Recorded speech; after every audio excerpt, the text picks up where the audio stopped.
ఆపాలలోచన శంభో భగవాన్ బాదరాయణ.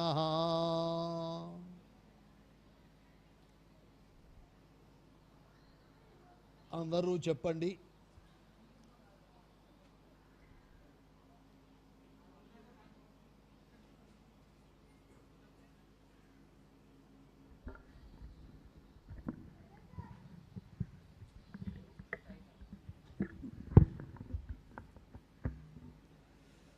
వందే వందన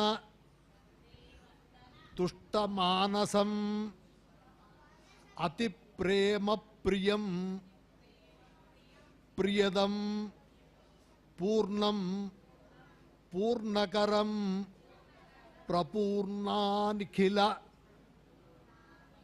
ఐశ్వర్యైక వాసం శివం యోధత్తే నిజమాయయైవ భువనాకారం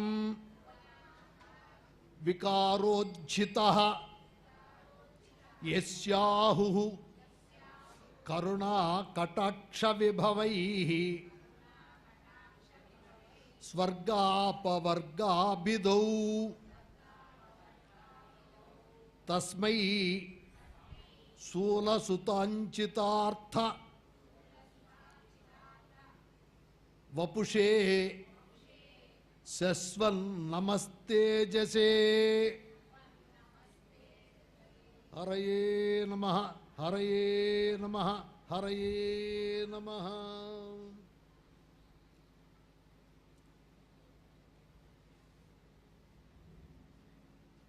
ఇది అధిక మాసము. దీన్ని పురుషోత్తమ మాసమని మన పురాణములన్నీ చెప్తున్నాయి. పురుషోత్తమ మాసం మామూలు నెలల్లో చేసిన దానికంటే ఇక్కడ చేసినటువంటి దానము, ధర్మము, ధర్మాచరణ, తీర్థస్నానములు ఇవన్నీ కూడా చాలా విశేషమైనటువంటి ఫలితములు ఇస్తాయని మనకి పురాణముల ద్వారా తెలుస్తున్నది. మనకి అష్టాదశ పురాణాలు, ఇంకా ఉప పురాణాలు, లెక్కలేనంత వాంగ్మయం అనేటువంటి మనకి మహర్షుల ద్వారా అందింపబడ్డది. ఈ వాంగ్మయం మొత్తానికి పరమ ప్రయోజనం ఏమిటి అంటే మానవుడు సుఖం పడతాం. అందరం కూడా సుఖం మే భూయాత్ దుఃఖం మే మా భూత్ అని కోరుకుంటారు. దుఃఖం వద్దని సుఖం కావాలని కోరుకుంటారు. కోరికకి తగినటువంటి ప్రయత్నం చేయాలి. ఏమి చేస్తే దుఃఖం లేకుండా సుఖం మాత్రమే ఉంటుందో అది మన బుద్ధితో మనం ఆలోచించి తెలుసుకోలేము. దాన్ని తెలియజేయటానికని మనకి వేదములు ప్రసిద్ధములు. ఆ వేదములు సర్వజన సాధారణములు కావు, దురవగాహములైపోయినాయి. ఎవరో కొంతమంది దానికి తగ్గటువంటి కృషి చేసిన వాళ్ళు కొంతమంది మాత్రం ఆ మార్గాన్ని పట్టుకోగలుగుతారు. అందరికీ సులభంగా లేదు. అందువల్ల అందరికీ అందుబాటులో రావాలని సాక్షాత్తు శ్రీమన్నారాయణుడే వ్యాస రూపంలో అవతరించి అనంతమైనటువంటి వాంగ్మయాన్ని మనకు అందించారు. చాలా పురాణాలున్నాయి. అందుట్లో శివపురాణం అనేటువంటిది ఒక మహత్తరమైనటువంటి గ్రంథం. ఇది 24,000 శ్లోకాలతో ఉన్నటువంటి గ్రంథం. ఇది సామాన్యమైందేం కాదు. దీన్ని 7 విభాగాలు కూడా చేశాడు ఆయన. విద్యేశ్వర, రుద్ర, శతరుద్ర, కోటిరుద్ర, ఉమా సంహిత, కైలాస సంహిత, వాయవీయ సంహిత అంటూ 7 విభాగాలు చేసి మనకి వారు అందించారు. సరే, ఇది ఈ పురాణం మామూలుగా ఏకదా నైమిషారణ్యే ఋషయ సౌనకాదయ అని ప్రతి పురాణం కూడా మొదలవుతుంది దరిదాపుగా. అయితే ఈ పురాణానికి ఒక విశిష్టత. ఇది త్రివేణి సంగమంలో ఈ పురాణం యొక్క శ్రవణం అనేటువంటిది అక్కడ జరిగింది మొదట్లో. మనకి ఆ త్రివేణి సంగమం అనేటువంటిది చాలా పవిత్రమైనటువంటిది, పుణ్యక్షేత్రం. అక్కడ ఋషులంతా కూర్చొని శివపురాణాన్ని చెప్పమంటే మళ్ళా సౌనకాదులు వీళ్ళంతా కూడా అడగటం, దాన్ని మీద చెప్పడం, ఇవన్నీ జరిగినాయి. మనకి శ్రవణ మనన నిధిధ్యాసనములు అనేటువంటివి 3 శాస్త్రం అందించింది. ఈ 3 చేస్తే జీవి ఉత్తమగతిని పొందుతాడు. తాత్పర్యం అది. అందుట్లో మొదటిది శ్రవణం చేయాలి, వినికిడి ముందు. తర్వాత మననము, నిధిధ్యాసనము అనేవి ఏర్పడతాయి. ఈ శ్రవణం అనేటువంటిది ఎప్పుడు పడితే అప్పుడు ఎవరికి పడితే వాళ్ళకి వస్తుందని శాస్త్రం చెప్పట్లేదు. దానికి ఏ శ్రవణమైనా సరే, అంటే పురాణముల శ్రవణం, భాగ్యోదయేన బహుజన్మ సమార్జితేనా అని చెప్తుంది. ఒక భాగ్యం ఉండాలండి అన్నాడు. వినే అదృష్టం. బహుజన్మ సమార్జితేనా, ఈ అదృష్టం అనేటువంటిది ఏదో మనమేదో సంకల్పం చేసినంత మాత్రాన అయిపోతుందని కాదు. జన్మ జన్మాంతరముల యొక్క సుకృత విశేషం అనేది మనకి బాగా స్టాక్ ఉండాలి. భాగ్యోదయేన బహుజన్మ సమార్జితేన సత్సంగమంచ లభతే పురుషో యదా వై. దానివల్ల ఏమవుతుందంటే సత్సంగం ఏర్పడుతుంది. సత్సంగం అంటే సత్పురుషులతో కలవటము అని అర్థం మామూలుగా లోకల్లో. అయితే సత్ అంటే పరబ్రహ్మ అని ఒక అర్థం. పరబ్రహ్మ యొక్క విషయమైనటువంటి చర్చ జరిగేటువంటి దాన్ని సత్సంగం అనాలి. మనము పరబ్రహ్మ యొక్క విచారం ఎందుకు చేస్తామంటే తరించాలనేటువంటి కోరిక పుడితే ఆ యొక్క ప్రయత్నం చేస్తాం. ఏదైనా సరే ముందు ఇచ్ఛ కలగాలి. ఎవరికైనా సరే ఇచ్ఛ కలిగితే దానికోసమని ప్రయత్నం చేస్తాం. అందువల్ల మానవుడు తరించాలి అనేటువంటి భావానికి వచ్చాక వాడు ఏం చెయ్యాలన్నారు? సత్సంగమంచా, సత్సంగం చేసుకోవాలి. అంటే భగవద్ విషయముల్ని గురించి చర్చించుకోవటం, వాటిల్ని గురించి వినటం, ఆ విన్నటువంటి వాటిల్లో ఉండేటువంటి గొప్పతనాన్ని అర్థం చేసుకోవటం, ఇది చేయవలసింది.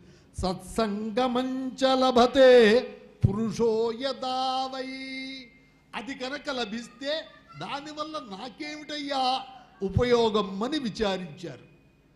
అజ్ఞానహేతుకృత మోహ మదంధకార నాశం విధాయ హి తదోదయతే వివేక అని చెప్తాడు. అజ్ఞానహేతుకృత మోహ మదంధకారం, మనకి అజ్ఞానం ఒకటి ఏర్పడింది. ఏమిటి అజ్ఞానం అంటే మన నిజస్వరూపం మనకి తెలియకపోవటమే అజ్ఞానం. మనమెవరము అనేటువంటి విషయం మనకు అర్థం కాలేదు. మన మాటల్లోనే ఉంది అజ్ఞానం. మన శరీరంలో కొన్ని అవయవాలు తీసుకున్నాం, ఈ వేలు తీసుకున్నాం, ఇది నాది అంటాడు, ఈ చెయ్యి నాది అంటాడు, ఈ తల నాది అంటాడు. మరి నాది అంటే అర్థమేమైంది? నేను వేరే ఉన్నాను, నాది వేరే ఉంది అని కదా అర్థం. మరి నువ్వెవర్రా అంటే ఈ శరీరం అంతా చూపిస్తాడు. అది అజ్ఞానం. అజ్ఞానం వల్ల నేనేది నాదేది అనేది తెలియట్లేదు. ఈ అజ్ఞానం వల్ల ఏమైందంటే మనకి మోహం ఏర్పడది. మోహం ఏర్పడేటప్పటికల్లా మదం ఏర్పడది. అబ్బో నేను చాలా గొప్పవాడిని, నేను అంతటి వాడిని, ఇంతటి వాడిని అనుకుంటాడు ప్రతి ఒక్కడు కూడా. ఈ అహంకారం అనేది ఏం చేస్తుందంటే ఏ జీవినైనా సరే నాశనం చేస్తుంది. అది దేవతైనా సరే, దేవతకు కూడా అహంకారం ఏర్పడితే వాళ్ళు కూడా దెబ్బతింటారు అనేక సార్లు. ఆ విశ్వనాథుణ్ణి ధ్యానం చేయిస్తారు, వాళ్ళది ఉత్తమ జన్మ. విశ్వనాథులంటే మనకి ప్రతిచోట కూడా ఆ యొక్క కాశీలో ఉన్నటువంటి లింగం విశ్వనాథుడు అనుకుంటాం. కాశీలో ఉన్నటువంటి విశ్వనాథుడు ఆ గుళ్ళో ఆ లింగంలో ఉంటాడంటే అంతకంటే భ్రమ ఇంకోట్లేదు. ఆయన నేను ఇందుగలడు అందులేడని సందేహంబు వలదు అని చెప్తున్నాడు కదా. మనం నమ్మట్లేదు, మనం నమ్మట్లా. ఓ నువ్వు కాశీలో అక్కడ గుళ్ళోనే ఉన్నావు అని అంత దూరం వెళ్ళి చూస్తూ ఉంటాం. అన్ని చోట్ల ఉంటాడండి పరమేశ్వరుడు. విశ్వనాథుడు, విశ్వం అంటే ప్రపంచము, ప్రపంచానికి నాథుడు, ప్రభువు అయిన ప్రభువు గారు అన్ని చోట్ల ఉంటాడుగా. ఆయన్ని విశ్వనాథుడు అంటారు. ఆ విశ్వనాథుణ్ణి ధ్యానం చేయాలి. ధ్యానం చేయాలంటే విశ్వం అంటే ప్రపంచం కదండి. ఆ స్తంభం చూసి ఆ స్తంభమునే పరమేశ్వరుడుగా ధ్యానం చేయొచ్చు. దీన్ని చూసి చేయొచ్చు. ఏదో అక్కడ గుళ్ళోకి వెళ్ళి చూస్తేనే మనకి తృప్తి అనుకోవడం అంత అజ్ఞానం ఇంకోట్లేదు. సర్వవ్యాపకుడు విష్ణువు, శివుడు. శివుడేమో లింగం. లింగం అంటే ఏమిటి అనేది నేను వివరిస్తాను. ఆ లింగంగా ఉంటే శివుడైపోయాడు, ఘనీభూతంగా ఉన్నాడు ఒక చోట, ఆయన శివుడయ్యాడు. అదే విస్తృతమవుతే విశ్వం విష్ణుర్వషట్కార. విష్ణు అంటే ఎవరన్నారు? శంకు చక్కలు కదా పద్మాలు పెట్టుకొని పట్టు పీతాంబరాలు ధరించి గుళ్ళో ఉన్నట్టుండి ఆయన్ని విష్ణు అన్నాడా? అల్లా. ఎవరినన్నారు? విశ్వం విష్ణు, ఈ ప్రపంచమే విష్ణువురా అబ్బాయి అన్నాడు. మనం తెలుసుకోలేక అక్కడెక్కడో ఉన్నాడని విష్ణుమూర్తి దగ్గరికి పరిగెత్తుతూ ఉంటాం. మనం ఎక్కడికి పరిగెత్తక్కర్లేదండి. ఇది ఈ జ్ఞానం మనకి ఎట్లాగే ఏర్పడుతుందంటే శ్రవణం వల్ల. సద్భిహి, సత్పురుషులతో మనం ఆ విషయాల్ని మననం చేసుకుంటూ అవి కనుక విని మళ్ళా మననం చేసి మనస్సులో స్థిర నిశ్చయాన్ని కల్పించుకుంటే అప్పుడు మనకి ఆ జ్ఞానం కలుగుతుంది. ఆ జ్ఞానం ఏం చేస్తుందంటే నువ్వు మనిషిగా పుట్టినందుకు ఏదైతే ప్రయోజనమో ఆ ప్రయోజనాన్ని సాధింపజేస్తుంది. అట్లా సాధింపజేయటానికి కొన్ని కథల ద్వారా మనకి శివపురాణం అనేటువంటిది మన మనస్సుకి ఈశ్వరుడు తప్పితే దిక్కు లేదు, ఆయన్ని శరణు కోరటం అనేటువంటి అభిప్రాయాన్ని కలిగింపజేసేదేదో అది శివపురాణం అని దీని యొక్క మహాత్మ్యాన్ని చెప్పారు. మనం 2 నిమిషాలు రెస్ట్ తీసుకొని మళ్ళా చెప్పుకుందాం. హరయే నమః, హరయే నమః, హరయే నమః. పాటలు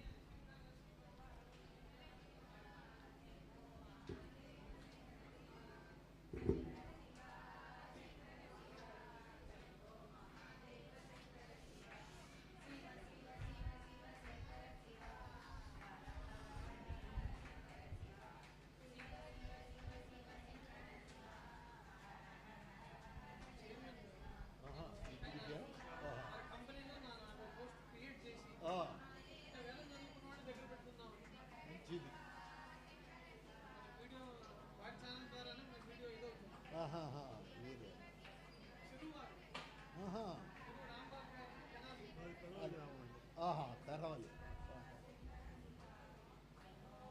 చాలా అయ్యో అయ్యో అయ్యో, అంత గొప్ప నేను కాదు.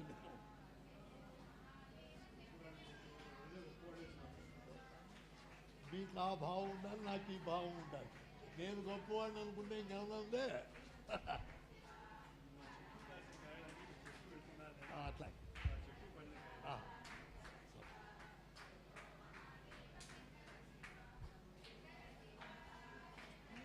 బైక్ కావాలి.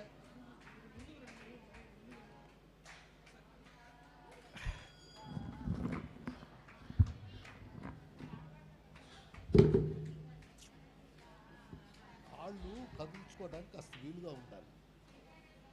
దానికి ఎంతైనా పెట్టుకోవచ్చు.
నమః, హరయే నమః.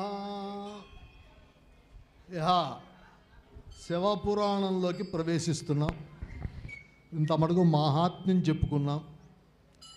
ఆ పైన ఈ శివపురాణం అనేటువంటిది ఏదో ఒకడు చెప్పడం, ఒకడు వింటం అనేటువంటిదంతా కూడా ఏదో మనం చేతైన మాటలు 4 మాట్లాడగలం, కానీ సంపూర్ణంగా చెప్పడం అనేటువంటిది ఆ బ్రహ్మదేవుడికే సాధ్యం కాదు. 4 ముఖాలు ఉన్నటువంటి బ్రహ్మదేవుడికి షణ్ముఖుడైనటువంటి కుమారస్వామికి 1000 తలలు కలిగినటువంటి ఆదిశేషుకు కూడా సాధ్యం కాదు.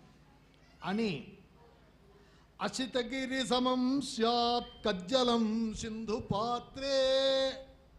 ఒకప్పుడు సరస్వతి అమ్మవారు స్వయంగా శివుడి యొక్క మహాత్మ్యాన్ని చెప్పడానికని కూర్చొని రాస్తామని. దానికి ఒక కాగితం పెన్ను ఇత్యాదులు ఏదో ఏర్పాటు చేసుకోవాలి కదా రాయాలంటే. ఇది మామూలు వ్యవహారం కాదని అసితగిరి సమం స్యాత్, కాటిక పర్వతం ఉంది, ఆ పర్వతాన్ని తెచ్చుకుంది ఇంకుకి ఉపయోగించడానికి. కజ్జలం సింధు పాత్రే, ఆ పర్వతాన్ని తెచ్చి సముద్రంలో దించి అదంతా కూడా ఇంకుగా అవుతే దాంతో మనం ఆ యొక్క ఈశ్వర చరిత్రని రాయగలము అనేటువంటి అభిప్రాయంతో దిగింది. సురతరువరు శాఖ లేఖిని పత్రముర్వి. ఏ పెన్ను కావాలి? ఏం పెన్ను అండి? సురవరుతరు శాఖ, కల్పవృక్షమని దేవలోకంలో చాలా ప్రసిద్ధమైనటువంటిది. దాని కొమ్మని తెచ్చుకుంది, దాన్ని పెన్నుగా ఉపయోగించదలుచుకుంది. పత్రముర్వి, భూదేవిని ఒక పేపర్ కింద మార్చుకుంది. భూమి అంతా పెట్టి రాస్తామని. లిఖతి యది గృహీత్వా శారదా సర్వకాల, అవన్నీ సాధనాలు పెట్టుకొని ఆ శారదాదేవి స్వయంగా ఆమె సర్వకాలం, అంటే ఏదో పార్ట్ టైం ఉద్యోగం కాదండి, ఫుల్ టైం. ఫుల్ టైం అన్నా ఇప్పుడు కాలంలో 8 అవర్సే, అట్లా కాదు 24 అవర్స్. ఆ బ్రహ్మదేవుడికి కాస్త అన్నం కూడా వండి పెట్టకుండా ఈ పని చేయడం మొదలెట్టింది ఆమె. తదపి తవ గుణానాం ఈశపారన్నయాతి. ఇంత పని చేసి ఆమె కూర్చొని ఈశ్వరుని గురించి చెప్పదలుచుకొని ప్రయత్నం చేస్తే ఏదో ఆవగింజలో 60వ వంతుని ఆమె పూర్తి చేయగలిగిందంట. అటువంటిదయ్యా శివపురాణం అంటే సామాన్యమైంది కాదు అని చెప్పారు. సరే, ఇంకా దీని యొక్క మహాత్మ్యం చాలా ఉంది. దీంతోటే మనకి సమయం అంతా అయిపోతుంది. సరే, దాన్ని మనం ఇందాక చెప్పుకున్నట్టు త్రివేణీ సంగమంలో ఋషులంతా ప్రశ్నిస్తే ఆ త్రివేణీ సంగమంలో దీని యొక్క గొప్పతనాన్ని చెప్తున్నారు. శ్రవణాది త్రికేకశక్త కింకృత్వా ముచ్యతే జన, అయత్నేనైవ ముక్తి స్యాత్ కర్మణా కేన హేతునా. మేము వెనకటి కాలంలాగా బాగా వేల సంవత్సరాలు కూర్చొని తపస్సులు చేసి పూజలు చేసి హోమాలు చేసి ఇదంతా మాకు శక్యం కాదయ్యా. ఇటువంటి శక్యం కానటువంటి కాలంలో ఉద్భవించినటువంటి జీవులం మేము. ఇటువంటి జీవులు కూడా తరించడానికి ఏదైనా ఎట్లాగుండాలంటే, ఏదైనా ఒక కొత్తది గనక వస్తే అది ఎట్లాగుండాలి? ఇంతకు ముందు కంటే చాలా సులభంగా ఉండాలి. ఒక టీవీ కనిపెట్టాడండి, ఆ టీవీ వాడాలంటే ఏదో పిహెచ్డి చేసిన వాడు బాగా 20 సంవత్సరాలు చదివి దాని గురించి అప్పుడు వాడాలంటే ఎవడైనా టీవీ కొంటట్టండి? ఎవడూ కొండు. ఏమీ తెలియనటువంటి పిల్లవాడు కూడా రిమోట్ నొక్కితే చాలు అది కాస్త పనిచేస్తుంది. వాడికి తెలుసా బలానా ఛానల్ వస్తుందని? వాడికి తెలీదు. తెలియకపోయినా వాడు నొక్కాడు, దాని పని చేస్తుంది. ఇట్లాగుండాలి పురాణం అంటే. ఎట్లాగుండాలంటే తెలియని వాళ్ళని కూడా ఉద్ధరించే మార్గంలో ఉండాలి. అంతేకాని బాగా చదువుకొని నువ్వేం చదువుకొని శాస్త్రం చదువుకొని ఇంకోటి చేసి యజ్ఞాలు చేసి అప్పుడు రారా నీకు చెప్తానంటే ఎవడొస్తాడండి? ఎవడు రాడు. అందువల్ల మహర్షులు ఏం చేశారంటే వ్యాస భగవానుడు చాలా చాలా చాలా తేలిగ్గా ఈ జీవి తరించడానికి తగ్గ మార్గాన్ని బాగా తెలియజేశారు. సహజంగా లోకంలో కూడా ఏం చేస్తారంటే వెనక మా చిన్నతనంలో రేడియోలు అవి ఉండేవి. ఇంత పెద్ద రేడియో, దానికి ఒక పెద్ద యాంటీనా, అది బుర్రు బుర్రు అంటూ ఉండేది. దాన్ని తిప్పుతూ ఉండేవాళ్ళం. అది బుర్రు బుర్రు అంటూ ఉండేది. అట్లాగే టీవీ వచ్చినప్పుడు ఇంత పెద్ద టీవీలు. దాన్ని ఏం చేశారు? మళ్ళా క్రమంగా క్రమంగా క్రమంగా తగ్గించి అన్నీ చిన్న సెల్లో ఎంత 2 అంగుళాలు లేనటువంటి దాంట్లో అన్నీ పెట్టేశారు. అదేమిటి? చదువుకోతో పని లేదు, ఎవడైనా వాడచ్చు. అంత తేలిగ్గా ఉండాలి. పురాణములు అటువంటివి. మనం ఏదో యజ్ఞం చేయలేదే, యాగం చేయలేదే, దానం చేయలేదే, వ్రతం చేయలేదే అని బాధపడక్కల్లా. అవేవి లేకపోయినా కూడా శ్రవణం అనేటువంటిది నిన్ను ఉత్తమ మార్గానికి తీసుకెళ్ళగలదయ్యా అని చెప్పేదే మనకి ఈ యొక్క పురాణములన్నీ. అందుట్లో శివపురాణం అనేటువంటిది చాలా గొప్పదిగా చెప్తారు. ఇందుట్లో ఈశ్వరుడు ఎటువంటి వాడు అనేటువంటి విషయాన్ని చెప్పుకోవాలి ముందు.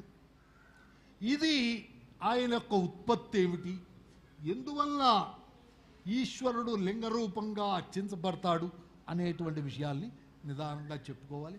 అట్లాగే ఆయన భక్తులకి నందీశ్వరుడు, అట్లాగే కుబేరుడు, వీళ్ళంతా కూడా ఆయన భక్తులకి ఎటువంటి గొప్ప స్థానాలు ఇచ్చాడు. దుర్మార్గులకు కూడా ఆయన అంధకాసురుడని ఒక రాక్షసుడు, సరే రావణాసురుడు తెలుసు, వీళ్ళందరికీ అడిగింది అడిగినట్టు ఇచ్చేసాడు. అంత సులభంగా మనం ప్రార్థించదగినటువంటి వాడు ఈశ్వరుడు అని చెప్పడమే ఈ శివపురాణం యొక్క తాత్పర్యం. ఇప్పుడు అందకుండా ఉన్నటువంటి వాడిని మనం పట్టుకోలేం. ఎందుకు ఈ పురాణములంటే, అరే అన్ని దుర్మార్గాలు చేసిన వాళ్ళకే ఆయన అందాడురా, మీకంతగా పోవడం ఏమిట్రా అనేటువంటి ఒక మానసిక స్థైర్యాన్ని మనకు కలిగించడం. శివపురాణం ఏ పురాణమైనా సరే మానసికంగా మనం భయపడుతూ ఉంటాం సహజంగా. అదేదో బాగా చదువుకున్న వాళ్ళు, యజ్ఞాలు చేసిన వాళ్ళు, యాగాలు చేసిన వాళ్ళు వాళ్ళకేనండి, మాకేం లేదండి అని సహజంగా మనకి ఉన్నదాన్ని బట్టి కొంత అపనమ్మకం, అధైర్యం ఏర్పడుతుంది. ఈ అపనమ్మకాన్ని, అధైర్యాన్ని పోగొట్టి నీ మనస్సుకి ఈశ్వరుడి మీద మనం ఏం చేసినా ఆయన ఆనందిస్తాడు అనేటువంటి స్థితికి తీసుకెళ్ళటానికే ఈ యొక్క సంచారయో ప్రదక్షిణ విధి అంటాడు. మనం తిరుగుతాం, తిరగకుండా కూర్చుంటాండి, మనకు అనేక పనులు ఉన్నాయి. అయినా ఈశ్వరుడు ఎట్లా తెలుస్తాడంటే, నా చుట్టూనే తిరుగుతున్నాడు కదరా, వీడి అకౌంట్లో ప్రదక్షిణం చేసినటువంటి పుణ్యం వేస్తాడ్రా అని వేసేస్తాడు. స్తోత్రాడి సర్వాగిర.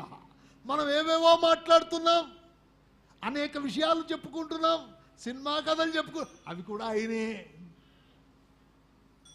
ఆయన కాందంటూ దేశంలో ఏదైనా ఉందే? వేరే లేదుగా. మన దృష్టి ఎట్లా మార్చాలి, మన దృష్టిని అట్లా మార్చుకోవడమే. అయ్యా ఈ పనులు చేసుకుంటున్నాం, అయినా నీ స్మరణే అని అనుకుంటే ఆనందిస్తాడు. ఆయనకి ఏమక్కర్లేదండి, నిరంతర స్మరణ. నిరంతర స్మరణే మన ఉత్తమ స్థితికి తీసుకెళ్ళి. అయితే దానికి కొన్ని నియమాలు. మొట్టమొదటిగా సత్యము, దీని యొక్క గొప్పతనాన్ని చెప్తున్నారు. సత్యం, సత్యబద్ధత అనేటువంటిది చాలా గొప్పది. మనం ఏదో తపస్సులు, పూజలు అన్నీ చేస్తామండి, అన్ని అబద్ధాలు ఆడతాం. ఒక్క అబద్ధం మొత్తం పుణ్యాలన్నింటినీ మైనస్ చేసేస్తుంది.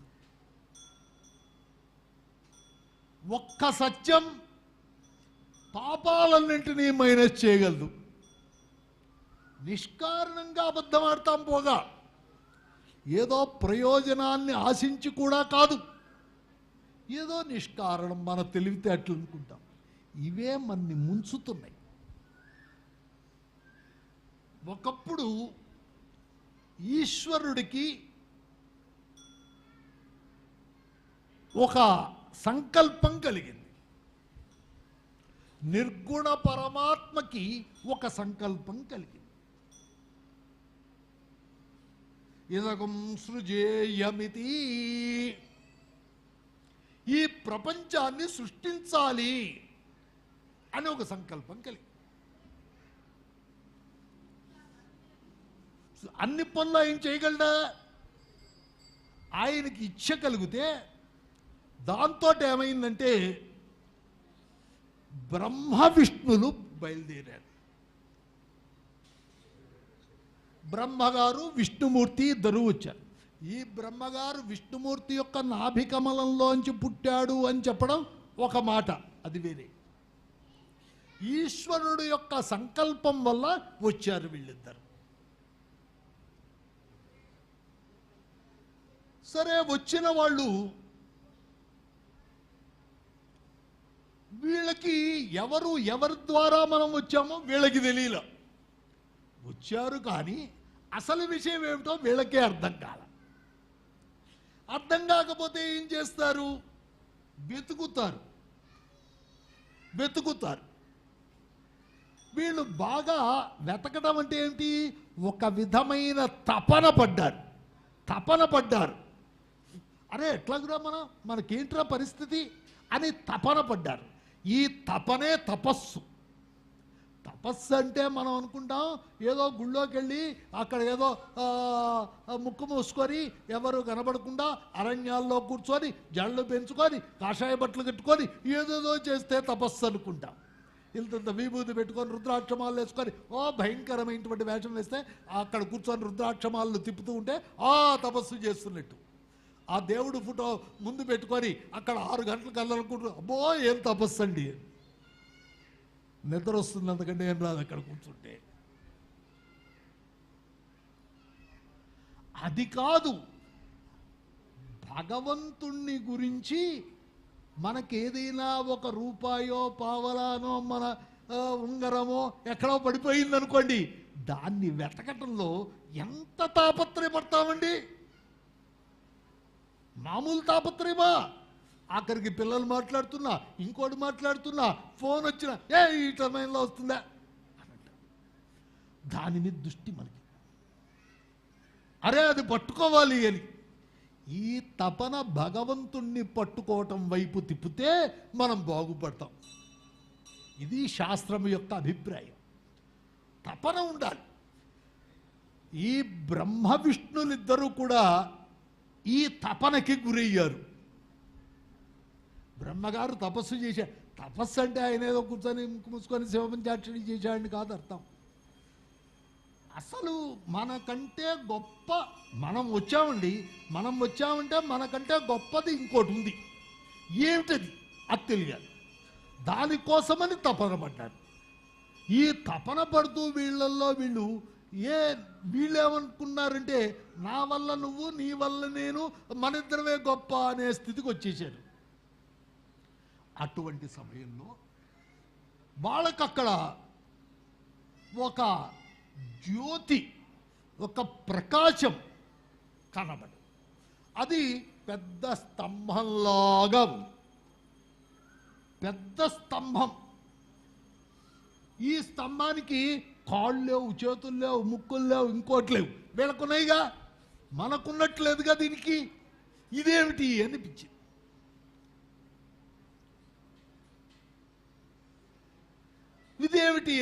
దాన్ని తెలుసుకోవాలి అని ఒక జిజ్ఞాస ఏర్పడది వీళ్ళకి. ఈ జిజ్ఞాసతో వీళ్ళు ఏం చేశారంటే అదేదో దాని మొదలేమిటి చివరేమిటి తెలియదు వీళ్ళకి. మొదలు చూడాలటానికి ఒకళ్ళు, చివర చూడటానికి ఒకళ్ళు వెళ్ళి చూస్తామనుకున్నాడు. బ్రహ్మగారు పైకి వెళ్ళాడు, విష్ణుమూర్తి గారు కిందకి వెళ్ళాడు. చాలా చాలా చాలా కాలం, కొన్ని వేల సంవత్సరాల పాటు వెళ్ళారు. మామూలుగా కాదు వాళ్ళే.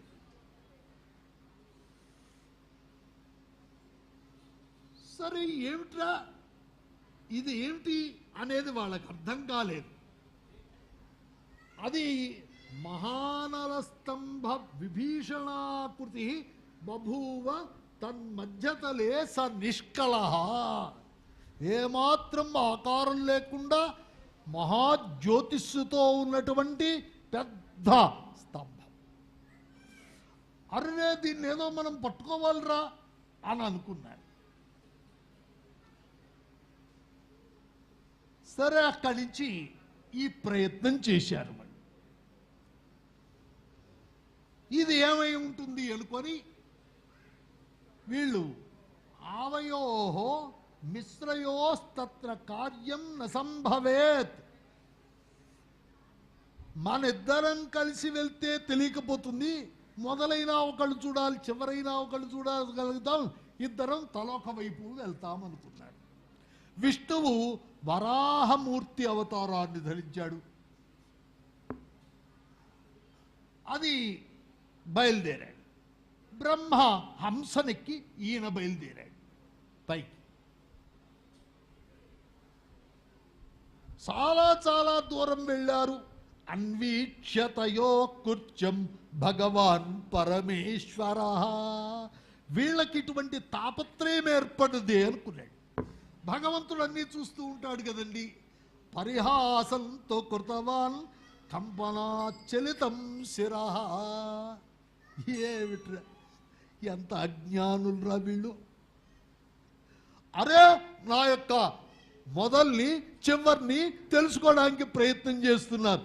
ఆది మధ్యాంతరహితుడు పరమేశ్వరుడు.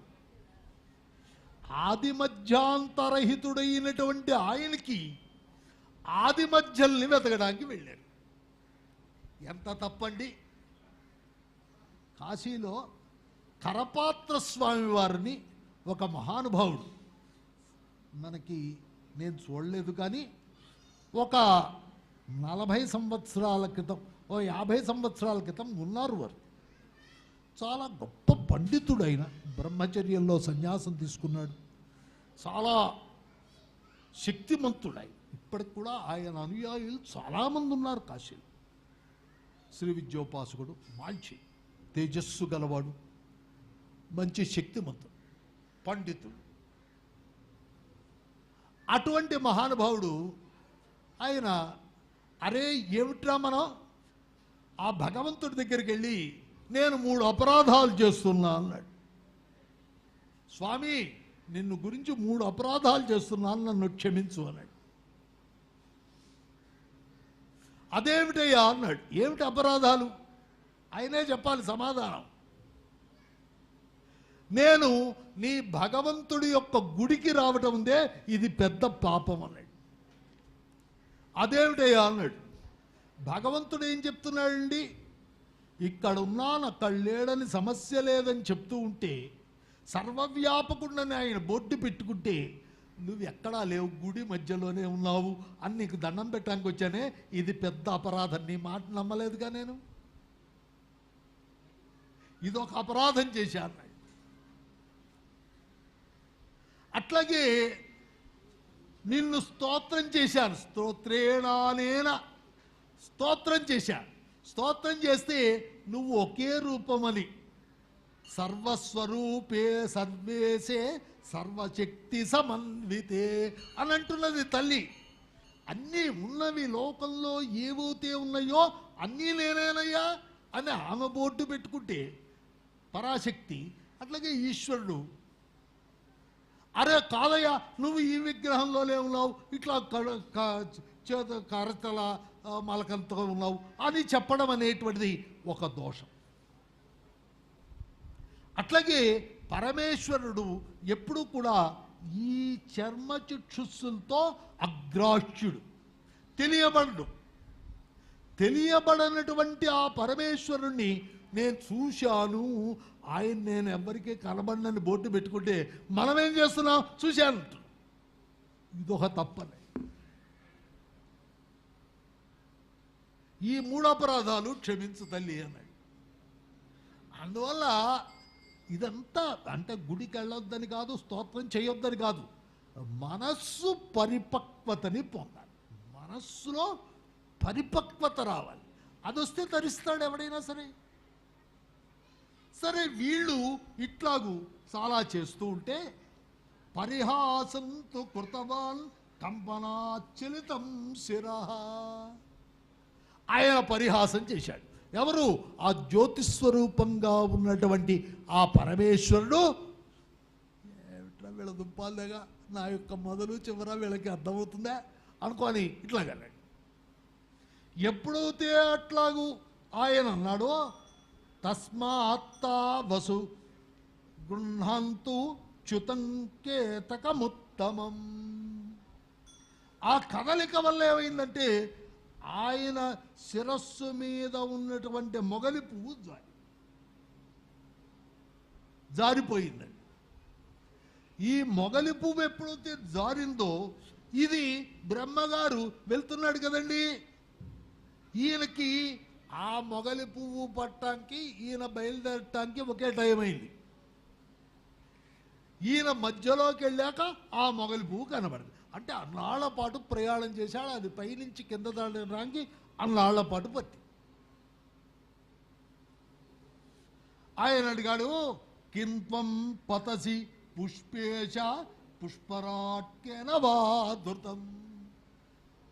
ఓ పుష్పమా, నువ్వు ఎవరివి? ఎక్కడి నుంచి వస్తున్నావు? ఎక్కడి నుంచి పడుతున్నావు?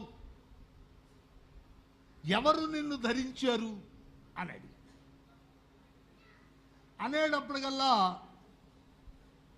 అది చెప్పింది, అయ్యా నేను ఈశ్వరుడు యొక్క శిరస్సు నుంచి వస్తున్నాను అని చెప్పి. సరే, అయితే నువ్వు నాకు చిన్న ఉపకారం చెయ్యి. నువ్వు నేను అక్కడికి వెళ్ళి చూసినట్టుగా, ఆ పైకి వెళ్ళి చూసినట్టుగా నువ్వు చెప్పాలి సాక్ష్యం. విష్ణుమూర్తి ఎదుట చెప్పు అన్నాడు. సరే, ఏం చేస్తున్నది పాపం? అడిగింది బ్రహ్మగారు. సర్లే, అది కూడా అబద్ధమాడినంది. అయినా సరే ఈయన మెల్లిగా ఒప్పించాడు. ఆపత్కాలంలో నాకు ప్రాణం పోతుంది, అంత పైకి ఎక్కలేకుండా ఉన్నాను, చాలా ఇబ్బందిగా ఉంది, ఆపత్తు, నువ్వు రక్షించవే అని దాన్ని పురాణం. ఆపత్కాలంలో అబద్ధమాడచ్చని ఒక రూల్ చెప్పాడు ఈయన. ఈయన పెట్టాడు. అసలు రూల్ కాదుగా. అసత్యమపి శస్తం స్యాత్ ఆపదీత్యనుశాసనం. ఆపత్తులో చెప్పచ్చులేవే, నీకెందుకే అన్నాడు. సరే, ఏం చేస్తుంది? అంత పెద్దవాడు అడిగాడు కానీ అని ఒప్పుకుంది. సరే, చెప్పేటప్పటికల్లా ఇంతలోపటిగా బ్రహ్మగారు కూడా వెళ్ళి వెళ్ళి వెళ్ళి వెళ్ళి వెళ్ళి వెళ్ళి ఎక్కడికి వెళ్ళినా ఏమీ దాని యొక్క మొదలు కనబడట్లేదు. ఏమిట్రా దీని పరిస్థితి అనుకున్నాడు. అనుకొని ఇది మనకి సాధ్యమైన పని కాదనుకున్నాడు తెలియక. అనుకొని వెనక్కి వచ్చాడు. వస్తే ఈయనేమన్నాడంటే, ఏమయ్యా చూసొచ్చావా అన్నాడు. ఓహ్, నేను చూడకపోవడం ఏంది, ఇదిగో సాక్ష్యం కూడా ఉంది. అట్లాగే అక్కడ ఒక గోవుని కూడా ఈయన సాక్ష్యం పెట్టాడు. సరే, వీళ్ళని అడిగితే వీళ్ళిద్దరూ కూడా ఏం చెప్పారంటే, అది నోటితోటే చెప్పింది పుష్పము. అయితే ఇది తెలివిగా గోవు ఏం చేసిందంటే కాస్త తలతో సత్యం అని చెప్పింది. పృష్ఠభాగం తోకతో కాదని చెప్పి రెండు చెప్పింది తెలివిగా. సరే ఏం చేయాలి? బ్రహ్మదేవుడు అంతటి వాడు ప్రత్యేకంగా సాక్ష్యాలు కూడా పెట్టి చెప్తే కాదని ఎవరంటారండి? కాదనకూడదుగా. మామూలుగా దేనికైనా సాక్ష్యం ప్రధానం, అదే కదా. ఇప్పుడు మన లోక వ్యవహారంలో కూడా ఏం జరిగినా సాక్ష్యం అడుగుతాడు. సాక్ష్యం చెప్తే అది ప్రమాణం. ఎవడు చూడగా జడ్జి గారు చూస్తాడు, అది చూడ. సరే అనుకున్నారు. అనేటప్పటికల్లా సరే అనుకున్నారు. అనుకునేటప్పటికల్లా అప్పుడు ఈశ్వరుడు అక్కడ ప్రత్యక్షమై వీళ్ళిద్దరూ ఇట్లాగూ వాదులాడుకుంటూ ఉంటే అప్పుడు ఈశ్వరుడు భైరవాక్యం భ్రువోర్మధ్యాత్ బ్రహ్మదర్ప జిగీంసయా. భైరవుడు అనేటువంటి ఈశ్వరుడు అంటే ఒక ఆయన నిర్గుణుడు, నిరాకారుడు. ఏదైనా సాధించవలసి వచ్చినప్పుడు ఒక ఆకారాన్ని ఆయన ఏది కావాలంటే అది భైరవ రూపాన్ని ధరించాడు. ఏమిటి భైరవం అంటే? భై అని పెద్దగా అరిచి, అందువల్ల దానికి భైరవం అంటే సౌండ్, పెద్దగా సౌండ్ చేసింది కాబట్టి దానికి భైరవుడు. రావణాసురుడు అంటే ఏమిటి? భయంకరంగా అరిచాడు వాడు. అందువల్ల వాడిని రావణాసురుడు అనే అసలు వాడికి పేరు పెట్టలా వాళ్ళ అమ్మా నాన్న, వీడు పెట్టుకున్నాడు. శివుడు ఏమిట్రా రావణం అన్నాడు. అంత గొప్పగా ముల్లోకాలు దద్దరిల్లేంత భయంకరంగా అరిచాడు. అరిచేటప్పటికల్లా ఈశ్వరుడు చూసి ఆ రావణమేమిట్రా, అదేదో బిరుదు అనుకొని వాడు పెట్టేసుకున్నాడు. రావణాసురుడు రావణాసురుడు అని పేరు పెట్టేసుకున్నాడు వాడు.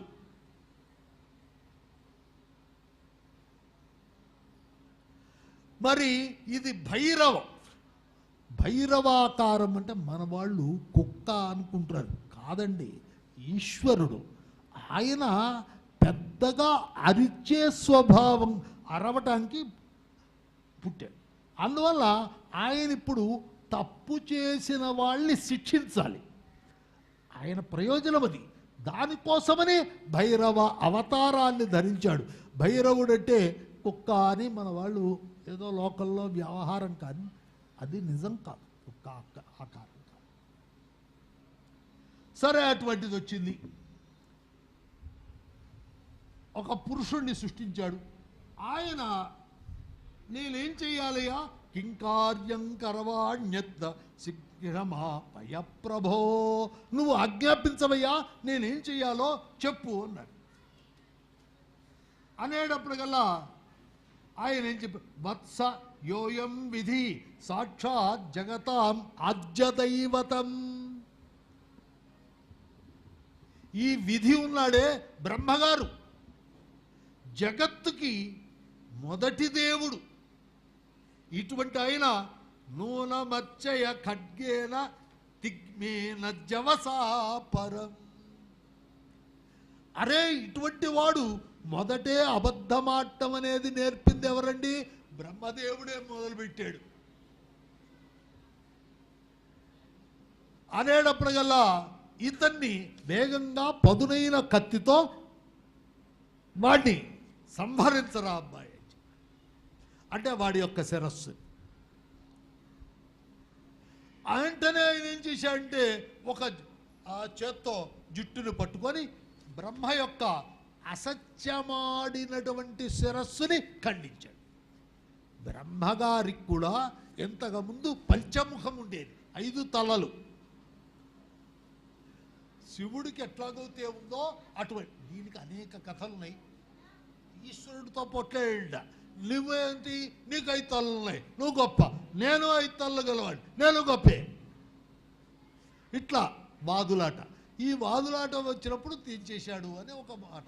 అట్లాగే మనకి శివపార్వతుల యొక్క కళ్యాణంలో ఆయన ముందుగా తెరవటం, దాంతో కోపించి ఆయన తీసేసేయటం అని 2 రకాలు 3 రకాలుగా ఉన్నాయి.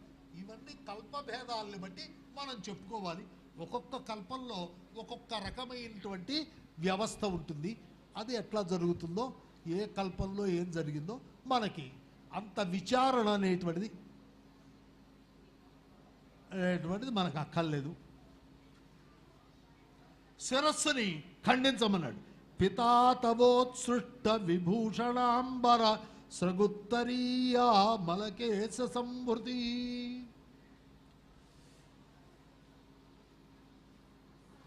ఆయన ఆ భైరవుడు పెద్దగా అరిచేటప్పటికల్లా ఇట్లా జరిగిందయ్యా అని చెప్పాడు. అప్పుడు విష్ణుమూర్తి ఏం చేశాడంటే నిశిత్యబాష్పై అవదత్ కృతాంజలి యథాస్వం పితరం కమలాక్షరం. దయగలిగినటువంటి విష్ణువు మన ప్రభువు అయినటువంటి ఆ శివుణ్ణి చూసి చిగురుటాకు వంటి పాదములు కలిగినటువంటి ఆ ఈశ్వరుడు యొక్క పాదముల్ని తన కన్నీటితో తుడిచి అభిషేకించి అంజలి ఘటించి వేడుకున్నాడు. త్వయా ప్రసన్నేన పురాహి దత్తం యదస్య పంచానన మీష చిహ్నం. విష్ణుమూర్తి బ్రహ్మ తరఫున ప్రార్థిస్తున్నాడు. అయ్యా నువ్వే ఈశ్వరుడే ఈయనకి పంచముఖాల్ని ఇచ్చాడు దయతో. అందువల్ల ఈయన్ని క్షమించు అన్నాడు. ఈయన నీ యొక్క అనుగ్రహానికి పాత్రుడయ్యా, అందువల్ల ఈయన్ని క్షమించి ఏదో చిన్న తప్పు చేశాడు అంత మటుకు అప్పటికే ఒక తల అనేటువంటిది గిల్లేయటం అయిపోయి మిగతా 4 తలలు కూడా గిల్లుతాడేమో అని బ్రహ్మగారు భయపడుతూ ఉంటే చాలయ్యా చేసింది. ఏ తలతో అవుతే అసత్యమాడాడో ఏ ముఖముతో ఆ ముఖం తీసేశావు. స్వామిన్ ప్రసీదాజ్జ మహావిభూతే మన్యే వరం వరదమే శిరస ప్రమోక్షం. స్వామి నువ్వు మహిమాన్వితుడివి, ప్రసన్నుడివయ్యా, నువ్వు నా శిరస్సు తెంచడం కూడా నాకు వరంగానే భావం చేస్తా. అందువల్ల ఇప్పుడు శిక్ష అనేటువంటిది వేయటం ఎందుకంటే దోషమున్న వాడిని శుద్ధుణ్ణి చేయటానికి. బంగారంలో రాగి కలిస్తే ఈ రాగిని మనం నిప్పులో పడేస్తాం. ఎందుకు? ఆ అగ్నిదేవుడు ఏం చేస్తాడంటే అందుట్లో ఉన్న రాగిని తినేసి శుద్ధమైన 24 క్యారెట్ బంగారాన్ని తినండి ఆయన వదిలేస్తాడు. అంటే శుద్ధం చేశారు. ఇప్పుడు ఎవడో తప్పు చేశాడు, జైలు శిక్ష వేశారు అంటే ఈ శిక్ష పడితే వాడు ఏమయ్యాడంటే శుద్ధుడయ్యాడు. అంతే. మనం ఇక్కడ పాపాలు చేశాం, పాపాలు చేస్తే పైలోకానికి వెళ్తాం. పైలోకానికి వెళ్తే యమధర్మరాజు గారు ఏం చేస్తారు, మన్ని నూనెలో అప్పడాల కింద వడియాల కింద వేగిస్తాడని, సూలాలు పెట్టి పొడుస్తాడని ఇదంతా కథలు చెప్తారు కదా. ఎందుకు ఇవన్నీ చేయటం? ఆయనకి ఏమన్నా మన మీద ద్వేషమా? లేదు. ఆయన ఈ పనులు చేసి మన ఏం చేస్తాడంటే తప్పింపచేస్తాడు, బాధ పెడతాడు. ఈ బాధ అనేటువంటిది ఏమవుతుందంటే మన దగ్గర ఉన్నటువంటి పాపాన్ని కరిగింపజేసేస్తాడు. అంటే మనం శుద్ధులం అయిపోతాం. ఎప్పుడూ కూడా మనకి ఎక్కువ సుఖం వస్తే బాధపడాలి. ఎందుకో తెలుసా? మనం పుణ్య అకౌంట్ కరిగిపోతుందని బాధపడాలి. అరే మన అకౌంట్లో డబ్బులన్నీ ఖర్చు అయిపోతున్నాయి అంటే ఊరికే ఇస్తాడా ఈశ్వరుడు మనకి సుఖాలు? మన అకౌంట్ని మార్చి మనకి సుఖ రూపంలో ఇచ్చేస్తున్నాడు పుణ్యమంతా కూడా. ఈ సుఖాలు బాగా అనుభవించేసామనుకోండి, చివరికి ఏమవుతుంది? ఆ అకౌంట్ జీరో అయిపోతుంది. అదే దుఃఖం వచ్చిందనుకోండి, మనకి పాపం అనేటువంటి అకౌంట్ జీరో అవుతుంది. మనం ఎంత దుఃఖపడితే అంత శుద్ధులమైపోయామని అర్థం. అందువల్ల దుఃఖం కావాలని కోరుకోమని కాదు అర్థం. భగవంతుడు ఇచ్చింది మనం అనుభవించాలి. దుఃఖం వల్ల మనం శుద్ధులమైపోతాం. సుఖం వల్ల ఏమవుతుందంటే మన పుణ్య అకౌంట్ తగ్గిపోతుంది, బ్యాలెన్స్. అందువల్ల సుఖ దుఃఖములు భగవంతుడు ఎందుకు ఇస్తాడంటే మన మీద ప్రేమ. దేశంలో అందరూ కూడా ఎవరికైనా గుడికి వెళ్ళి అయ్యా నాకు దుఃఖం రావాలి అని అడిగేవాడినట్టండి. ఎవడు అడగడే ప్రపంచంలో. దుఃఖం అనుభవించాలటువంటి జీవంటూ ఉంది ఆ ప్రపంచంలో. అందరూ అనుభవిస్తున్నారు.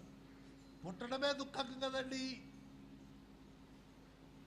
నువ్వు కోరుకోకుండా దండం పెట్టకుండా భగవంతుడు నీకు ఎందుకు ఇస్తున్నాడండి దుఃఖాన్ని? ఆలోచించండి.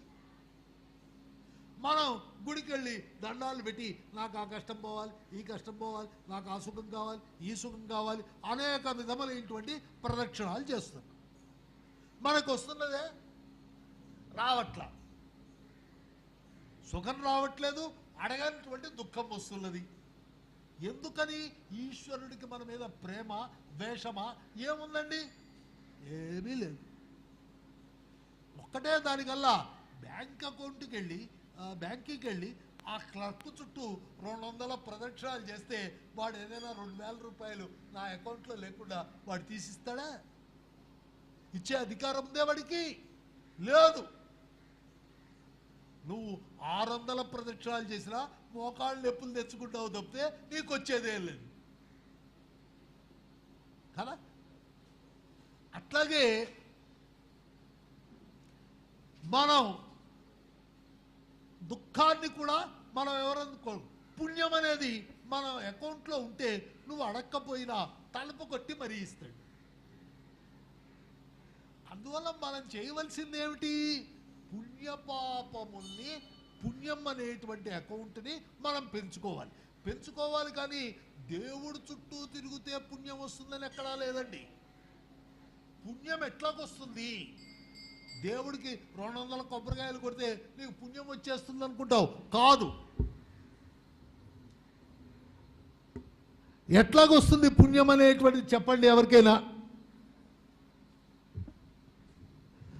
భగవంతుడు చెప్పినటువంటి కార్యక్రమాల్ని మనం శ్రద్ధగా చేస్తే మన అకౌంట్ పుణ్యం వస్తుంది. చెప్పిన పని చేయటమే. ఆయన ఏం చెప్పాడు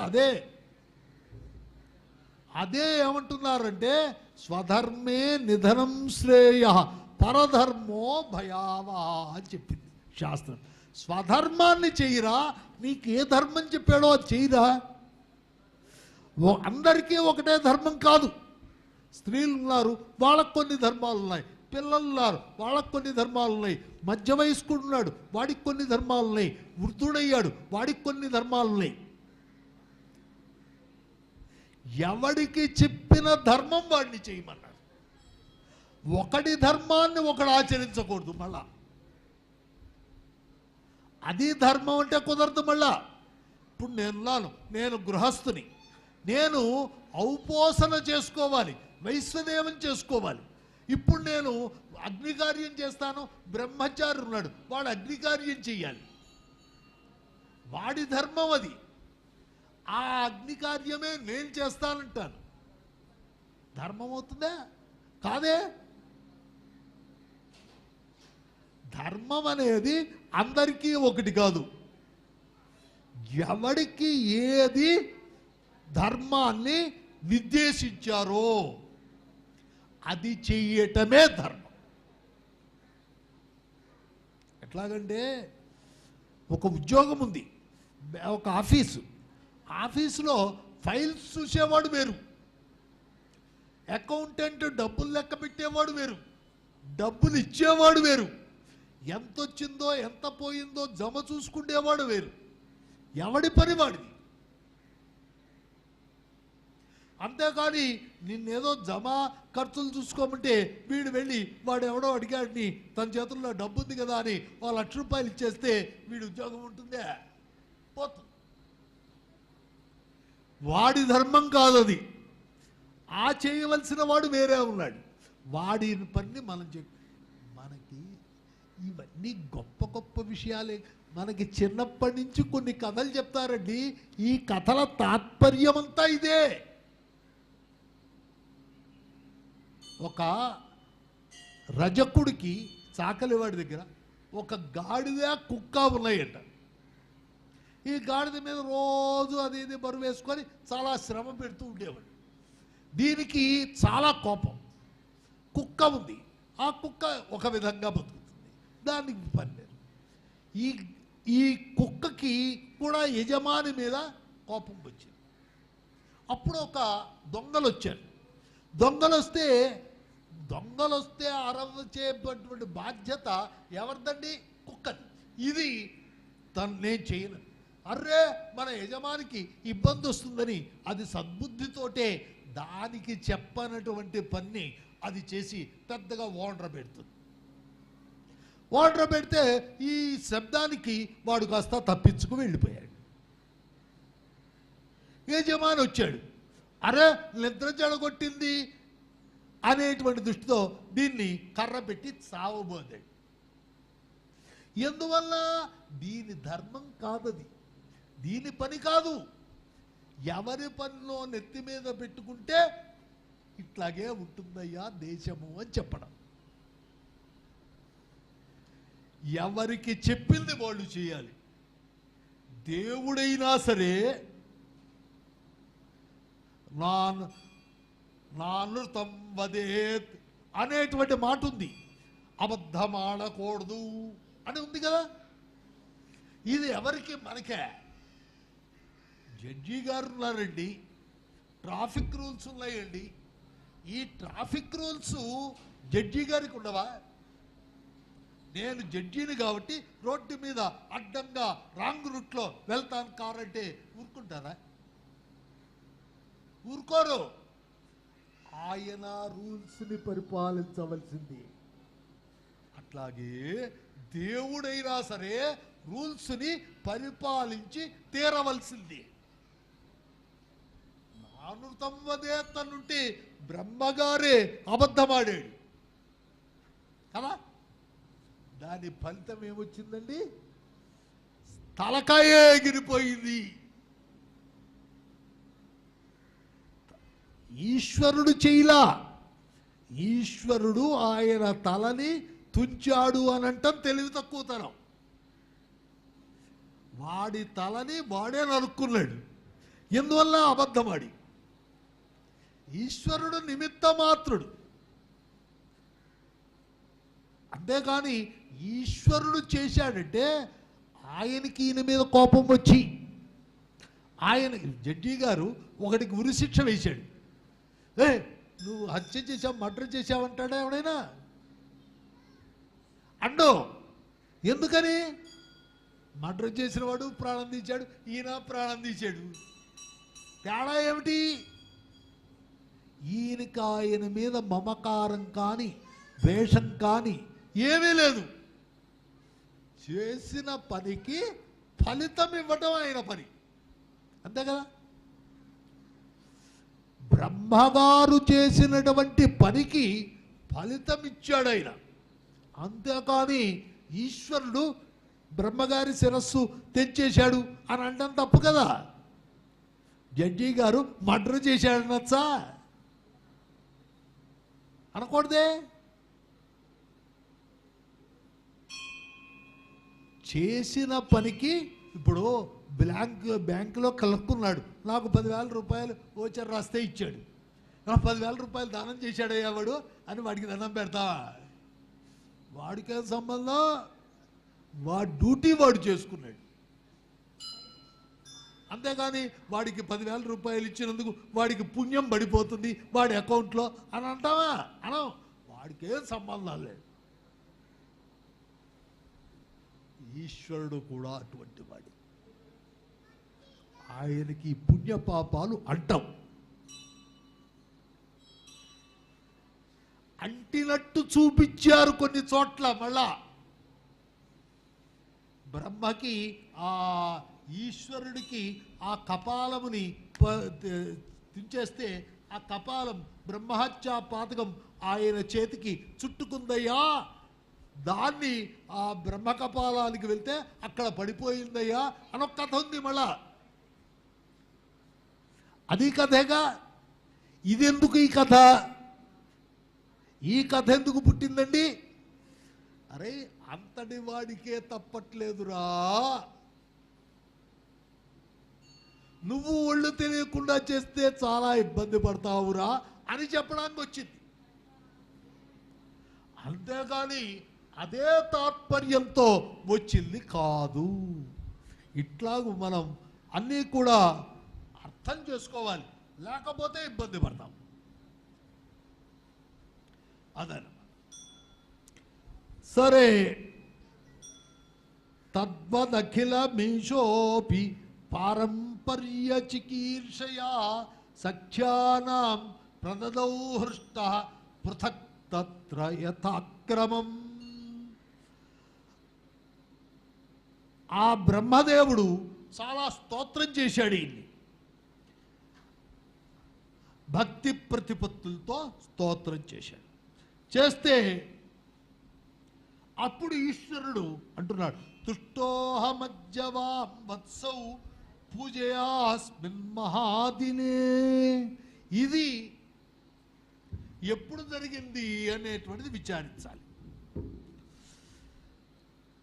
ఆద్రయా రుద్ర ప్రథమానయేతి శ్రేష్టో దేవానాం భగవో భగాసి అని వేదం చెప్తుంది. ఆద్రా నక్షత్రంలో ఈశ్వరుడు వీళ్ళకి కనబడ్డాడు. ఎవరికి?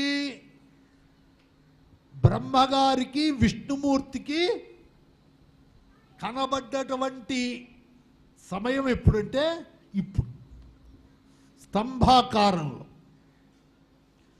అందువల్ల ఇది ఎప్పుడు వస్తుంది మనకి? మార్గశిర మాసంలో ధనుర్మాసంలో ఆద్రోత్సవం అని చేస్తారు శివాలయాల్లో. ఆ రోజు చాలా గొప్పదంటున్నాడు. తుష్టోహమజ్జవాం వత్సౌ పూజయా అస్మిన్ మహాదినే. ఈ యొక్క మహా గొప్పదయ్యా అన్నాడు. అది చాలా గొప్పది అవుతే. మరి మహాశివరాత్రి ఉంది కదండి. మహాశివరాత్రి నాడు అందరికీ ఆయన ఒక రూపాన్ని ధరించి, అంటే లింగ రూపాన్ని ధరించి కనబడ్డాడు.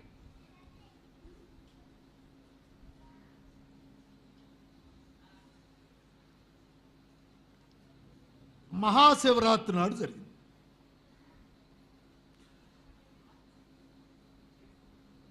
అందువల్ల మహాశివరాత్రి నాడు ఈశ్వరారాధన అనేటువంటిది అనంతమైనటువంటి గొప్పతనాన్ని మనకి తెలియజేస్తుంది. ఆద్రాయాం మార్గశీర్షేతు యప్పసేత్ మా ముమాసకం.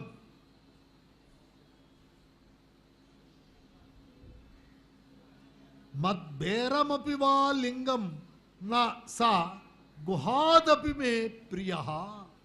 గుహుడంటే కుమారస్వామి. ఆ రోజున ఆ భగవంతుణ్ణి అర్చిస్తే వాడు కుమారస్వామి కంటే కూడా నాకు ఇష్టమైనటువంటి వాడయ్యా, ప్రియ సఖుడు వాడు. అలం దర్శన మాత్రేణ ఫలం తస్మిన్ దినే దినే. ఈశ్వరుడు యొక్క దర్శన మాత్రం చేతే గొప్ప ఫలం వస్తుంది. ఆ రోజు మనం అభిషేకం చేయక్కర్లేదు, కొబ్బరికాయలు కొట్టక్కల్లా. అభ్యర్చనం చేత అధికం ఫలం వాచామగోచరం. ఒకవేళ ఏదైనా పూజ చేస్తే అది ఇంకా విశేషమైనటువంటి ఫలితాన్ని అందిస్తుంది. అయితే ఇక్కడ మొగలి పువ్వు కూడా చాలా పశ్చాత్తాపడి దానికి పూజకి పనికిరాదని దానికి ఒక నిషేధాన్ని పెట్టారు. పెడితే అది పశ్చాత్తాపడి ఈశ్వరుణ్ణి ప్రార్థించింది. నీకు పూజకి పనికిరావు కానీ అందుట్లో తేడా లేదు, అయితే నిన్ను అందరూ అలంకరించుకుంటారు అని దానికి వరం ఇచ్చాడు. అట్లాగే వృషభం గోవు అనుకోండి. ఈ గోవు కూడా ఇది అటు ఇటు కాకుండా అసత్యము పూర్తిగా చెప్పాల, సత్యము పూర్తిగా చెప్పలేదు. కాబట్టి దీనికి ముఖభాగం అనేటువంటిది పరిశుద్ధత తక్కువ, పరిశుద్ధం కాదు. పృష్ఠభాగం అనేటువంటిది చాలా పరిశుద్ధమైనటువంటి ఇది, పవిత్రమైనటువంటిది. అందువల్లే మన వాళ్ళు ఆ పృష్ఠభాగంలో పూజ చేయటం, అక్కడ దర్శనం చేయటం ఇవన్నీ చేస్తారు. ఇట్లాగే ఈశ్వరుడు అనుగ్రహించాడు, అట్లాగే బ్రహ్మదేవుడు ఈ పని చేశాడు. కాబట్టి నీకు బేర పూజ ఉండదు అక్కడ. అంటే ఒక ఆకారంతో బ్రహ్మదేవుడికి అంటే విగ్రహం కట్టడం, పూజ చేయటం అట్లా ఉండదు అని శాపమిచ్చి తర్వాత ఈయన ప్రాధేయపడ్డాడు బ్రహ్మదేవుడు. అయ్యా అయ్యా అయ్యా అంటే శివకేశవుల్ని పూజిస్తున్నాం కానీ వాళ్ళిద్దరితో సమానమైనటువంటి పూజ ఈయనకి లేదు. అయితే మనం వ్రతాలు ఇంకోటి చాలా చేస్తాం, వీటన్నింటిలో బ్రహ్మకలశమని ప్రధానంగా పెడతాం. ఆ బ్రహ్మని ఆవాహన చేస్తాం. పుణ్యాహవాచనంలోనూ బ్రహ్మాదేవానాం పదవిక్కవి అనే మంత్రముతో ఆయన్ని ఆవాహన చేస్తారు. అట్లాగే ఆయనకి ఎక్కడో కొన్ని చోట్ల ఆరాధన అనేటువంటిది. అయితే ఇంకోటి కూడా ఇచ్చాడు, ఎక్కడైనా సరే మా ఇద్దరికీ కార్యక్రమాలు జరిగేటప్పుడు అంటే ఈశ్వరారాధన అంటే శివ కళ్యాణం జరిగినా అట్లాగే గోవింద కళ్యాణం జరిగినా బ్రహ్మస్థానం బ్రహ్మగారే ఉంటాడు అని ఈ విధంగా వరాలిచ్చాడు వాళ్ళకి అని ఈ విధంగా చెప్పాడు. ఆ తర్వాత పంచముఖాలు అవి చెప్పుకుంటాం. హరే నమః హరే నమః హరే నమః. విష్ణుర్విష్ణుర్విష్ణు.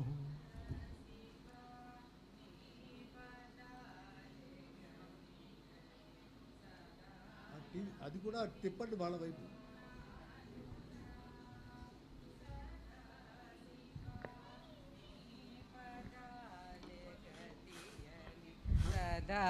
నమ్మి యున్నానురా దయామయ సదా శివాని పదాలే గతియని సదా నమ్మియున్నానయ దయామయ సదా శివా అనాథరక్షక పరిశోధనలిక ఆపుమయానే తాళనయ అనాథరక్షక పరిశోధనలిక ఆపుమయానే తాళనయ ననాదరించి మము నీ పదదాసుల ఆదుకోవయ నిరామయ మృత్యుంజయ ననాదరించి మము నీ పదదాసుల ఆదుకోవయ నిరామయ మృత్యుంజయ సదాశివ నీ పదాలే గతియని సదా నమ్మి యున్నానయ దయామయ సదా శివ నీ పదాలే గతియని సదా నమ్మి యున్నానయ.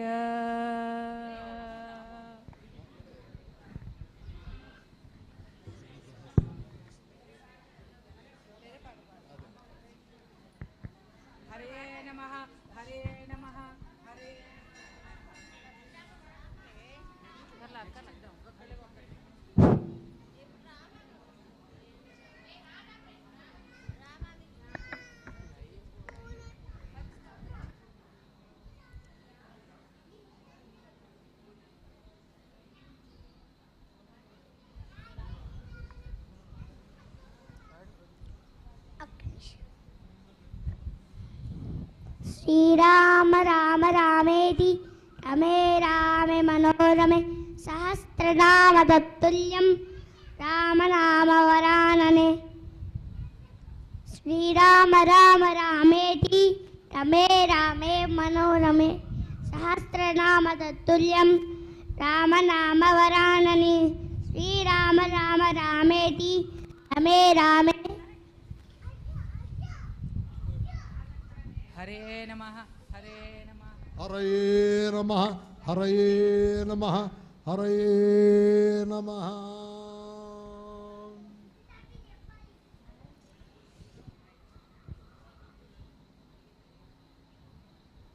బ్రహ్మ విష్ణు మహేశ్వరులు సృష్టికి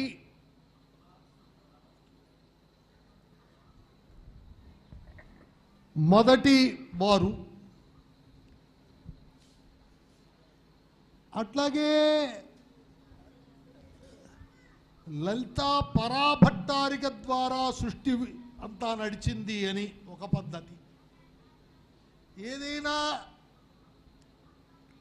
ఒక శక్తి ద్వారా ఇవన్నీ ఏర్పడ్డాయి. మరి పరమేశ్వరుడంటే ఎవరు అనేది తెలియాలిగా మనకి. అది వేదం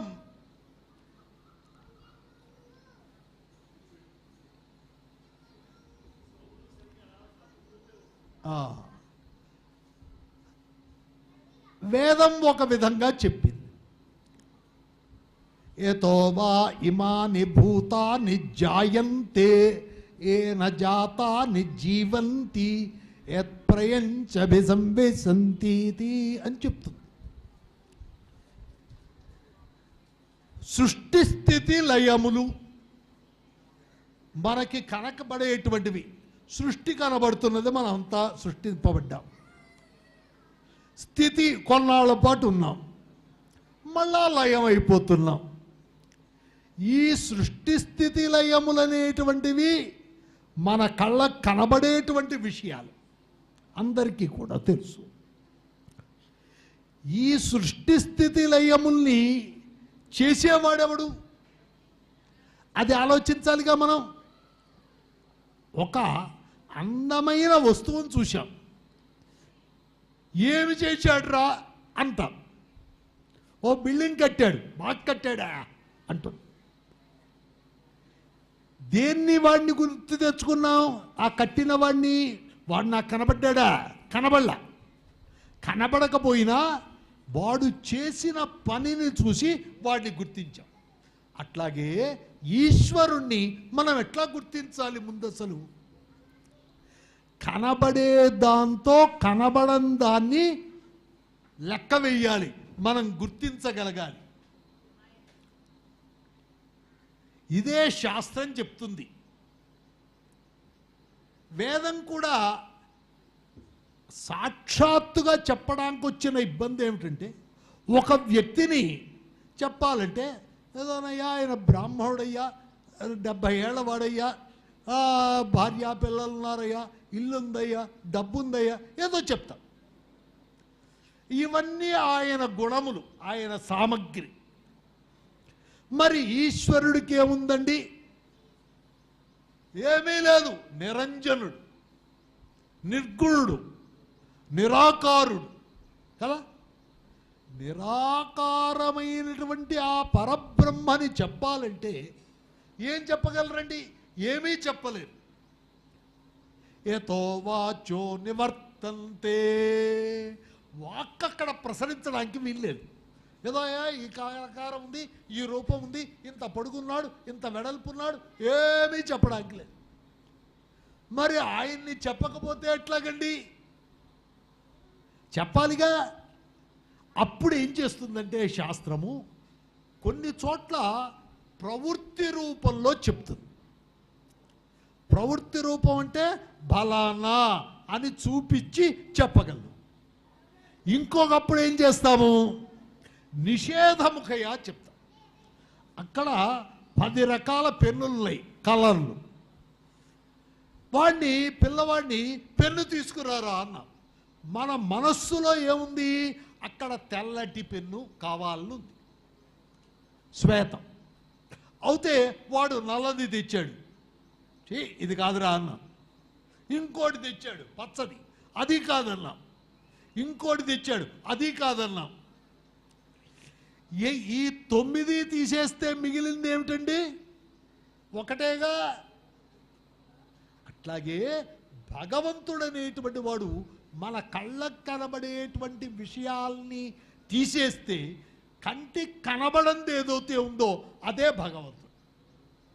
ఒకటే మాట, కంటికి ఏదైతే కనబడదో అది భగవంతుడు. ఆయమయ్య కనబడని దాన్ని చెప్తే ఎట్లాగయ్యా, మాకెట్లా తెలుస్తుంది అన్నాడు. తెలుసు, నీకు తెలుసు, అది నీ కంటికి కనబడదు. అదండి అక్కడ చిక్కు. నీకు తెలియకపోతే శాస్త్రం చెప్పక్కల్లా, నీకు తెలియదు అని చెప్పడానికి నేను ఎందుకంటే ఇక్కడ ఎవడో కలేదు. తెలుసు, పూర్తిగా కంటికి కనబడుతున్నది. ఇది స్తంభం అయ్యా అని చెప్పాలా? నేను అందరికీ తెలుసు, నేను చెప్పక్కర్లేదు. ఎప్పుడు శాస్త్రం ప్రవర్తించాలి? సొగం తెలిసి పూర్తిగా తెలియకుండా ఉన్నదాన్ని చెప్పడానికి శాస్త్రం రావాలి. శాస్త్రం యొక్క ప్రయోజనం ఏమిటంటే పూర్తిగా తెలుసండి, నా కళ్ళకు కనబడుతుందండి, నేనెందుకు చెప్పడం? నువ్వెందుకయ్యా చెప్పేది? అసలు నీకు తెలియదయ్యా ఈ జీవితంలో అన్నాడు. ఇంకా నువ్వు చెప్పేదేముందయ్యా? తెలియని వాడికి ఇంకా చెప్పేదేముంది? తెలియంది చెప్పక్కర్లేదు, తెలిసింది చెప్పక్కర్లేదు. కౌముది ఇది కంఠస్థ వృధా భాష్య పరిశ్రమ. కౌముది బాగా వచ్చేసింది అనుకోండి, వాడికి భాష్యం చదవలసిన అవసరం లేదన్నారు. యజ్జకంఠస్థ నీకు రాలేదయ్యా అన్నాడు, వృధా భాష్య పరిశ్రమ. అప్పుడు కూడా భాష్యం ఎందుకయ్యా, ఈ కౌముదే రాని వాడికి అనవసరం అయ్యా అన్నాడు. 2 విధాల అనవసరమే. ఎవడికి అవసరం? కౌముది చదువుకొని దాని పరిపూర్ణమైనటువంటి విజ్ఞానం కలగని వాడు ఏం చేయాలి? భాష్య పరిశ్రమ చేయాలి. అట్లాగే మనం కూడా ఈశ్వరుడు మనకి తెలుసా తెలియదా? తెలుసు. ఎట్లా తెలుసు మనకి? ఈశ్వరుడికి పేరేం చెప్పారు? సత్యం జ్ఞానమనంతం బ్రహ్మ అని 3 మాటలు చెప్పాడు. ఇంకా అంతకంటే ఏం చెప్పాలా? సత్యం. సత్యం అంటే ఏమిటంటే త్రికాలాబాధ్యం. అంటే అర్థమేమిటి? భూత భవిష్యత్ వర్తమాన కాలముల్లో ఏదైతే మార్పు చెందదో అది సత్యం. ఇవన్నీ ఉన్నాయి మనం చూసేవన్నీ. ఇవి భూత భవిష్యత్ వర్తమాన కాలముల్లో మార్పు చెందనివే, అన్నీ మారేవే. అంతేగా, ఏదైనా ఇది సృష్టికి ముందు కానీ సృష్టి తరువాత కానీ మధ్యలో కానీ మార్పు లేదు అని అంటామా? అంటానికి లేదు, అన్నీ మారుతూనే ఉన్నాయి. మారందేదో ఒకటి ఉంది, అదేమిటి? సత్యం. దాని పేరు సత్యం అన్న. ఇంకొకటి ఉంది, జ్ఞానం. జ్ఞానం మనకుందా లేదా చెప్పండి? ఉంది.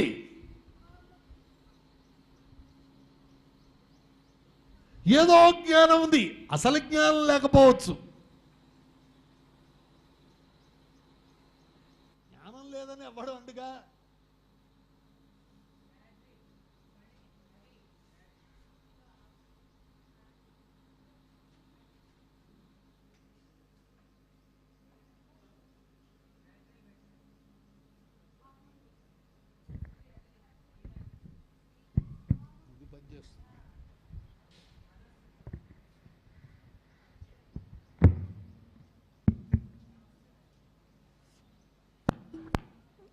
జ్ఞానం లేదనే అండు ఎవడు.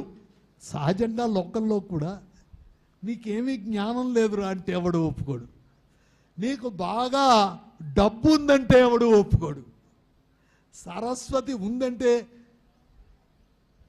ఎవడు కాదండు.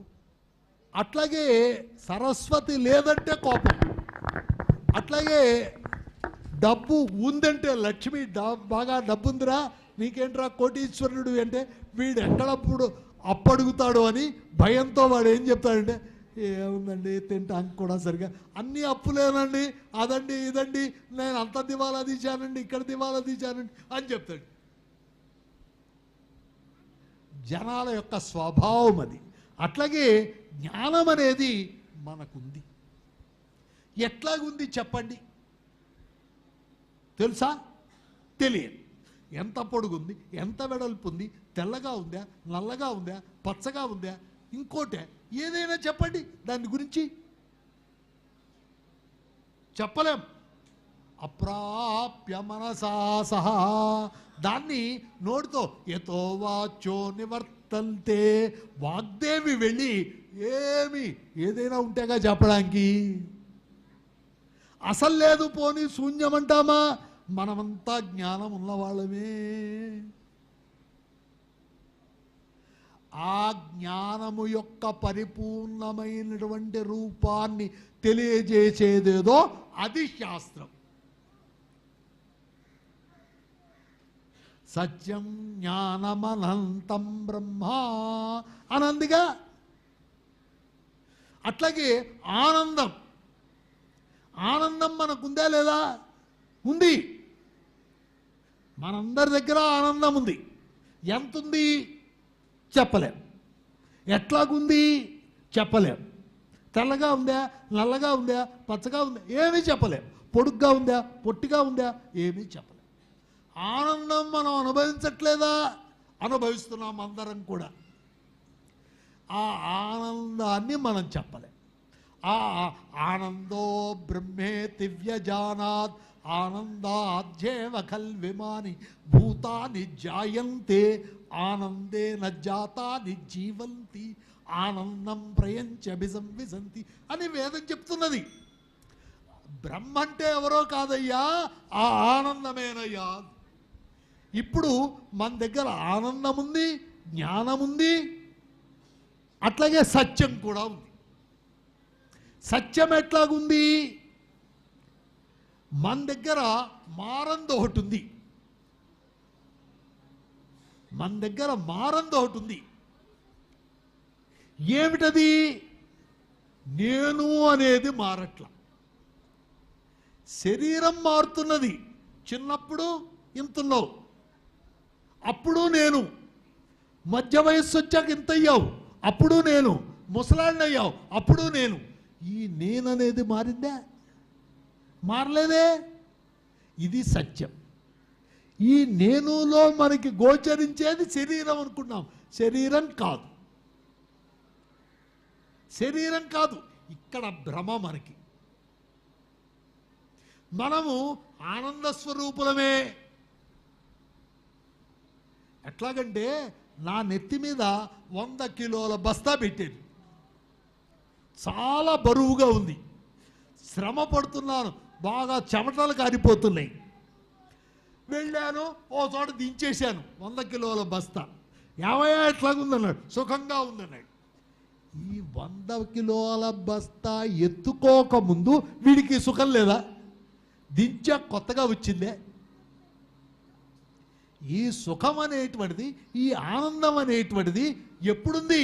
100 కిలోల బస్తా ఎత్తుకోకముందు కూడా ఉంది కదా. ఎప్పుడనాలి? 100 కిలోల బస్తా ఎత్తుకోకముందు కూడా నేను సుఖంగా ఉన్నాను అని తెలుసుకుంటే వాడికి బ్రహ్మజ్ఞానం కలిగినట్టే లేదు. అట్లాగే మనకి సంసారం ఇప్పుడు వచ్చింది. ఈ సంసారం రాకముందు ఎట్లా ఉన్నావు? నువ్వు ఉన్నావా లేవా? ఉన్నావుగా. ఎట్లా ఉన్నావు? సుఖంగానే ఉన్నావు. సంసారం వదిలించుకున్నావు, సుఖమే. సంసారం అంటే మొగుడు పెళ్ళాం పిల్లలని కాదు అర్థం. 1 రూపాయి కూడా సంసారమే మనకి.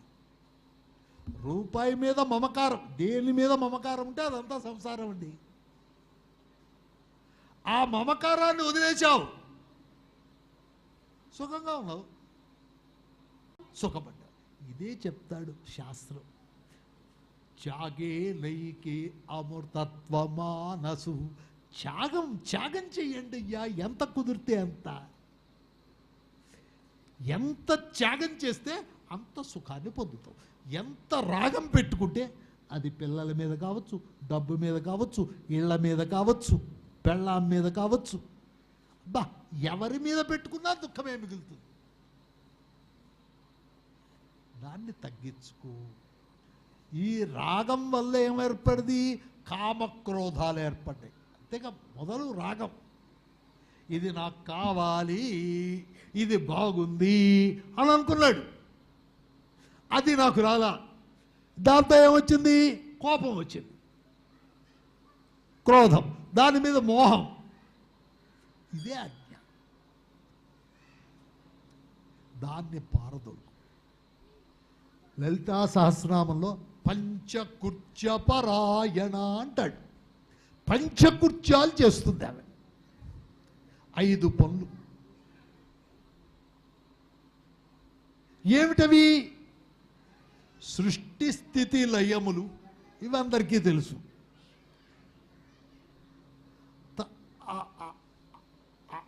దాని మీద మళ్ళా దీన్ని లయం చేసుకోవటం, తిరోధానం అన్నారు దాన్ని, కనబడకుండా చేసేయటం, ఆవరణ. ఈ పంచకృత్యములు, ఈ పంచకృత్యములు ఎవరైతే చేస్తారో వారు పరమేశ్వరులు. అక్కడ పరాభట్టారికని దృష్టిలో పెట్టుకొని అట్లా చెప్పారు. ఇక్కడ కూడా అదే అంటున్నారు. సర్గాది పంచకృత్యస్య లక్షణం బ్రూహినౌ ప్రభో. సర్గం అంటే సృష్టి, సృష్టి స్థితి లయములు. ఈ పంచకృత్యముల యొక్క సృష్టి స్థితి లయములు, తిరోభావ అనుగ్రహాలు 5. ఈ 5 కార్యములు ఎవరి ద్వారా జరుగుతున్నాయో వాడు పరమేశ్వరుడు. ఇవేవి మనం చేసేది కాదు, మన చేతుల్లో లేదు. ఇది ఆకి ఆయన చేతుల్లో. అది అంటే బ్రహ్మ విష్ణులు, ఈశ్వరుడు వాళ్ళకి స్తంభ రూపంలో ఉన్న ఆయన ప్రత్యక్షమయ్యాడుగా, ఆయన్ని వీళ్ళు అడిగారు,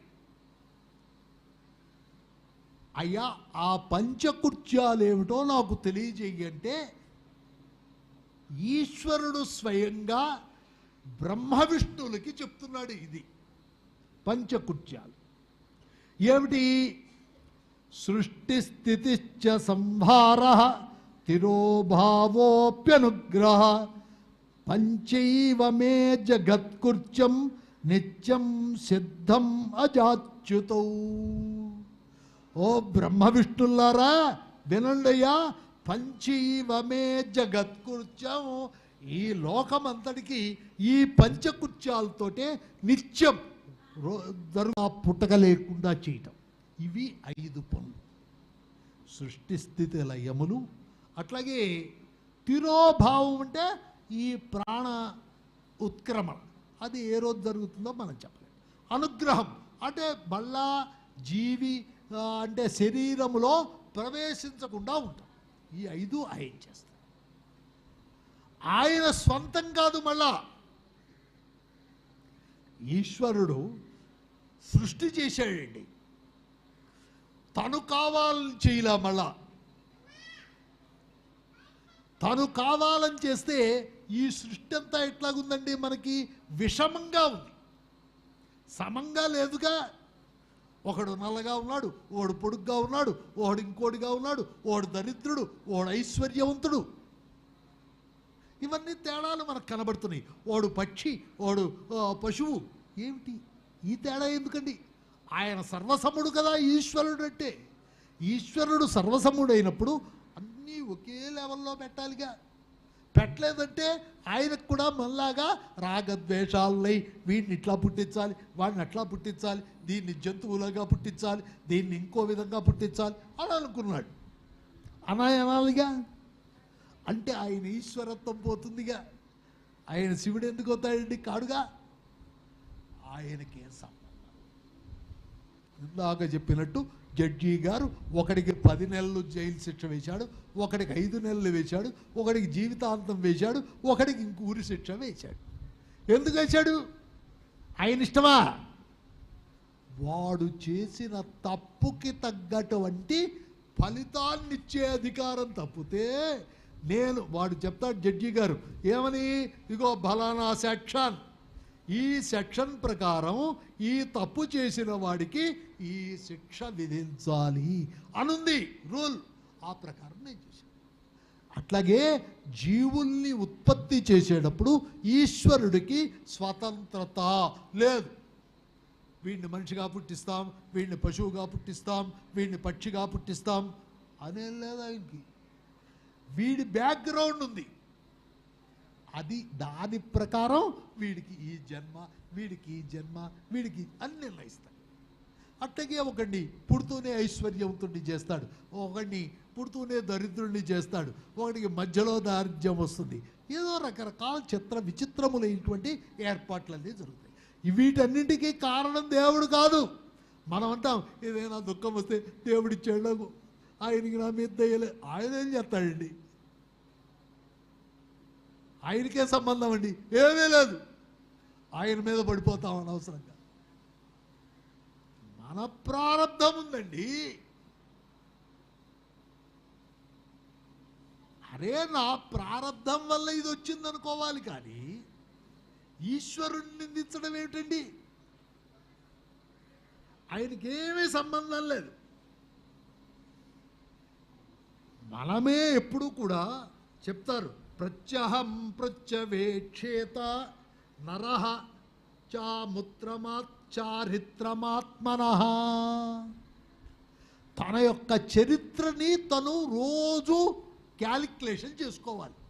ఎవడికి వాడు మనం ఎన్ని మంచి పనులు చేయగలిగాం, ఎన్ని దుర్మార్గపు ఆలోచనలు చేశాం, ఎన్ని దుర్మార్గపు మాటలు మాట్లాడాం, ఎంతమంది కొంపలు కూల్చాలని చూశాం అని మనకి మనం ఆలోచించుకోవాలి.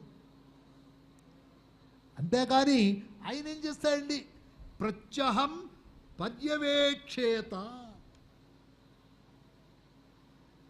ప్రతిరోజు మనల్ని మనం ఆలోచించుకోవాలి. నరః చారిత్రమాత్. మనం ఏమిటంటే, మన గొప్పతనం ఏమిటంటే, మంది మనం విడిచిపెట్టి ఊళ్ళో వాళ్ళు ఆ తప్పు చేశారు, ఈ తప్పు చేశారు, వాడు అది చేశాడు, వీడు ఇచ్చేశాడు అని ఊళ్ళో కబుర్లు చెప్తాం. అరే నువ్వేం చేశావురా అంటే, నేను అన్నీ మంచిగా చేశాను అనుకుంటాడు భ్రమలో. అందువల్ల మనకి మనం శుద్ధంగా ఎప్పటికప్పుడు మన చరిత్ర ఏమిటో ఆలోచించుకోవాలి. కిన్నుమే పశుభిస్తుల్యం. నేను పశువులాగా ప్రవర్తించానా? కిన్ను సత్పురుష ఈ రీతి. సత్పురుషుల్లాగా ప్రవర్తించానా అని మనకి మనం ఆలోచించుకోవాలి. ఈశ్వరుడు ఏం చేయలేడు దీనికి. ఆయన ఫలప్రదాత. చేసిన దానికి ఫలమిచ్చేవాడు ఆయన. అంతేకాని నువ్వు మంచి చెయ్యి అని ఆయన చెప్పడు, చెడు చెయ్యి అని ఆయన చెప్పడు. ఆయనకేం సంబంధం లేదు. ఎగ్జామినర్గా వెళ్ళాం, వాడు రాసిన పేపర్ని దృష్టిలో పెట్టుకున్నాం, కానీ వీడెవడో నాకు తెలుసా? ఆ రాసిన దానికి నేను ఇచ్చిన ప్రశ్నకి సరైన జవాబు వచ్చిందా, ఆన్సర్, అంతమడుగు మార్కు. వాడు ఎవడవుతే నాకెందుకండి? ఇక్కడ కూడా వీడు బ్రాహ్మణుడా, వీడు క్షత్రియుడా, వీడు శూద్రుడా, వీడు స్త్రీనా అనేది లెక్కలేదు. అనేది అసలు పరమాత్మకి లెక్కే లేదు. ఆయనకు కావాల్సింది ఏమిటి? ఆయన మనకు ఒక క్వశ్చన్ పేపర్ ఇచ్చాడు జీవితానికి. ఆ క్వశ్చన్ పేపర్ని మనం కరెక్ట్గా పూరించగలిగామా లేదా అనేటువంటిది ఒక్కటే. కానీ మనం ఏమిటి, ఆయన మీద దేశము, ప్రేమ, రాగము ఇచ్చేది లేవు. ఈశ్వరుడికి ఇప్పుడు ఉంటే ఆయన కూడా మనతో సమానమైపోతాడు. పంచకుర్చపరాయణ, ఇదే అమ్మవారి విషయంలో కూడా ఇదే. సరే, దానికి చెప్పాడు రుద్రమహేశ్వరులు ఇందుట్లో ఎవరు చేస్తారు అన్నాడు.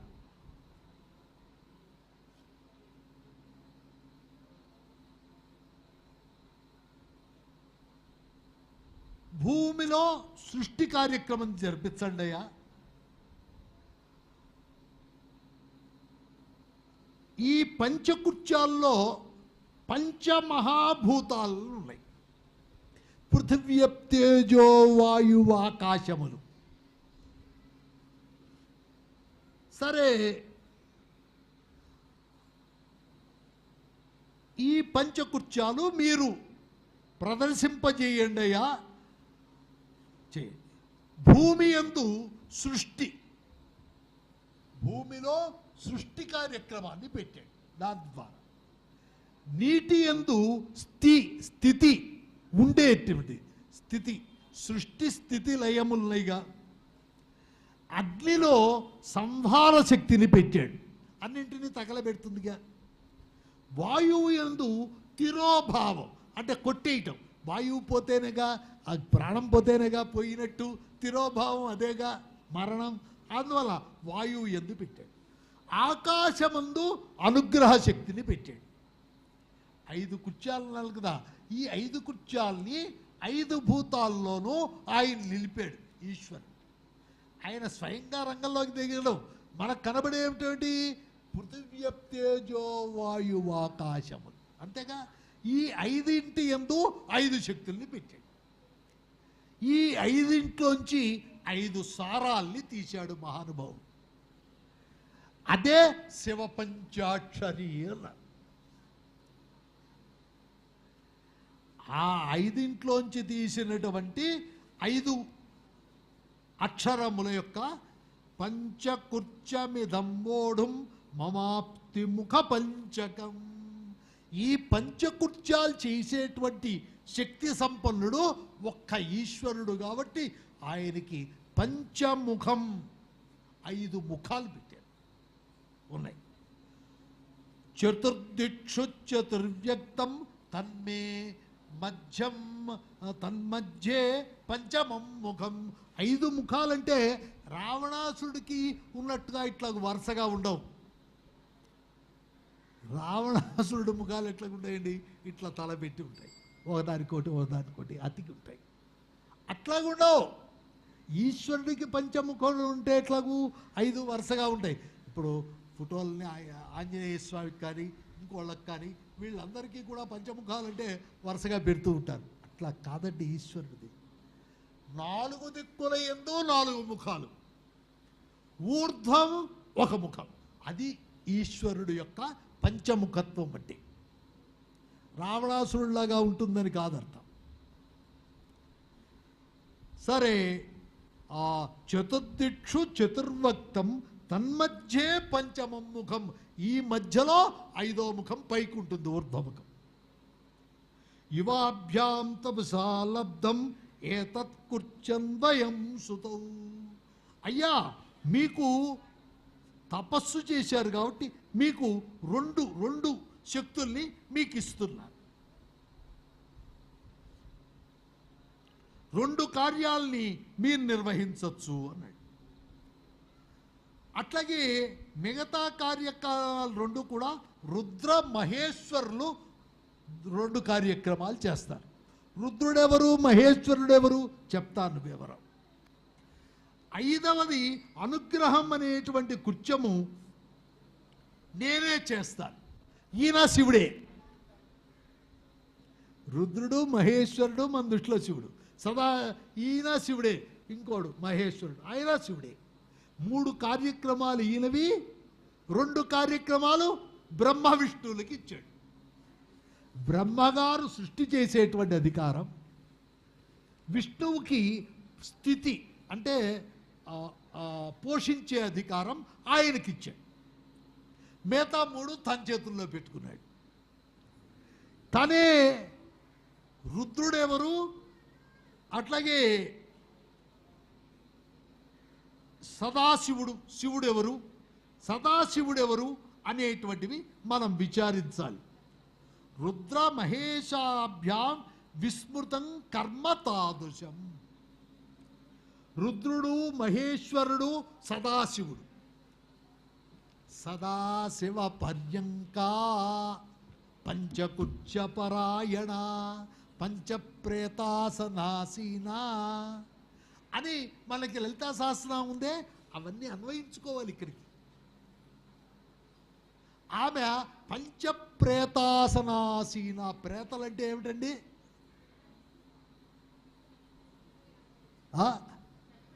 చనిపోయిన వాళ్ళని మనకి తెలుసు. ఇక్కడ ప్రేతలంటే చనిపోయిన శవాల మీద కూర్చుందని అర్థం. పంచప్రేతాస్, ప్రకృష్టమైనటువంటి జ్ఞానం కలవాడిని ప్రేత అంటారు. ప్రకృష్టమైనటువంటి జ్ఞానం మనకందరికీ కొద్ది కొద్ది జ్ఞానం ఉంది. ఆ బ్రహ్మ విష్ణు మహేశ్వరులు వాళ్ళు ఉన్నారే, వాళ్ళకి ప్రకృష్టమైన జ్ఞానం ఉంటుంది. అందువల్ల వాళ్ళు పంచప్రేతలయ్యారు.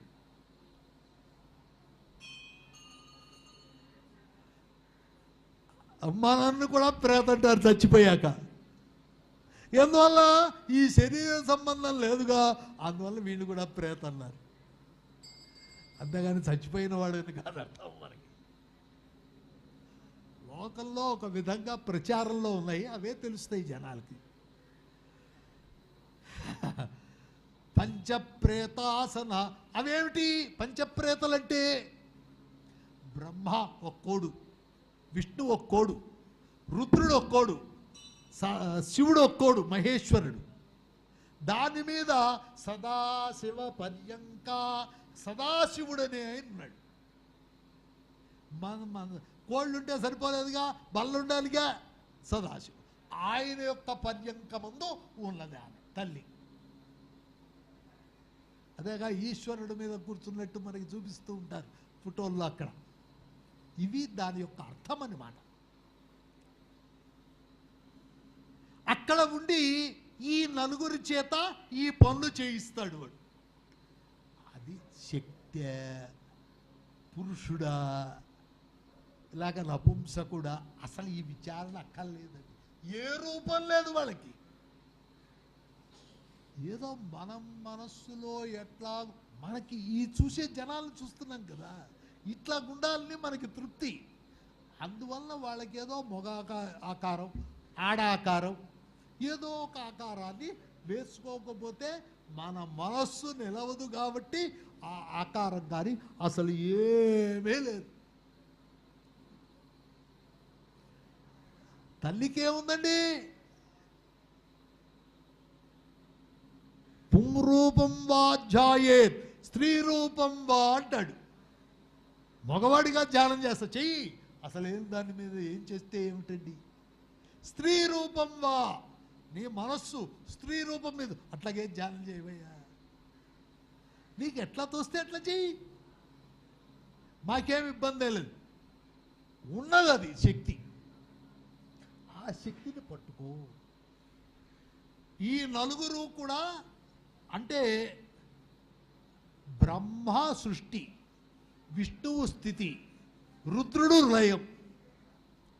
రుద్రుడు లయం చేశాడు.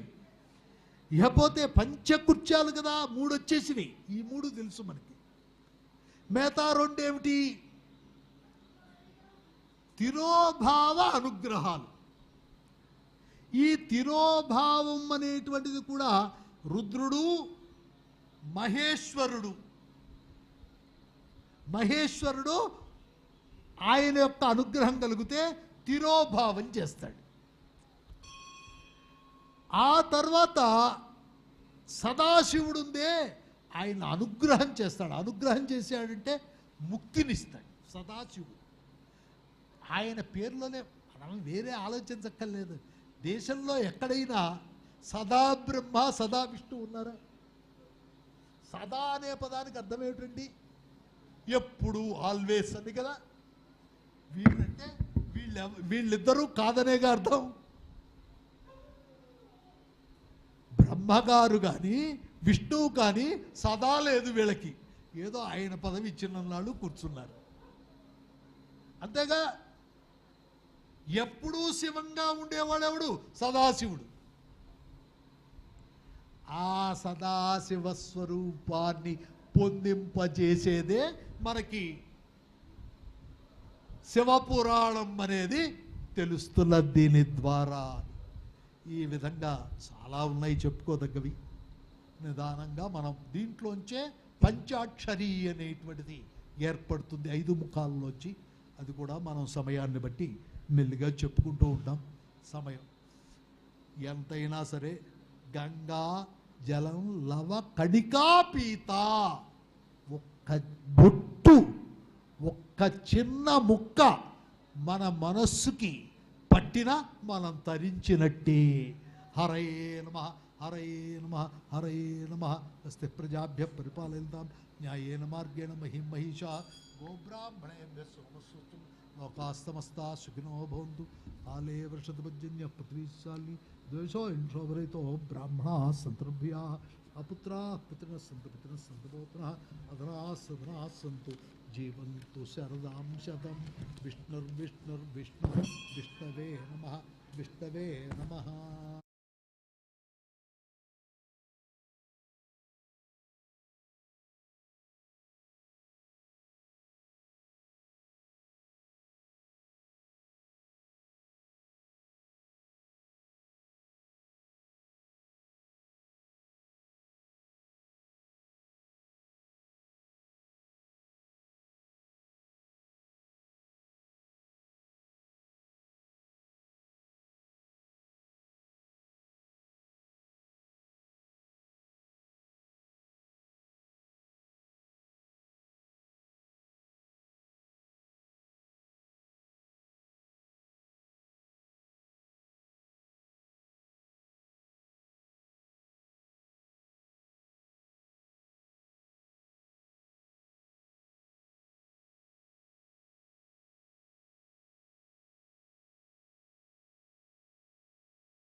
सर्वेशाय नागभूषणाय नमः। शिवाय परमेश्वराय चन्द्रशेखराय नमः। भवाय गुणसम्भवाय शिवताण्डवाय नमः। ईशाय सर्वेशाय सर्वेशाय विश्वतेजाय नमः। योगाय योगिश्रेष्ठाय योगदायकाय नमः। ईशाय सर्वेशाय विश्वभोजाय नमः। योगाय योगिराजाय योगदायकाय नमः।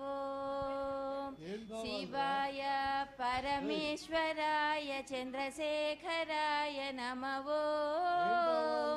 भवाय गुणसम्भवाय शिवताण्डवाय नमः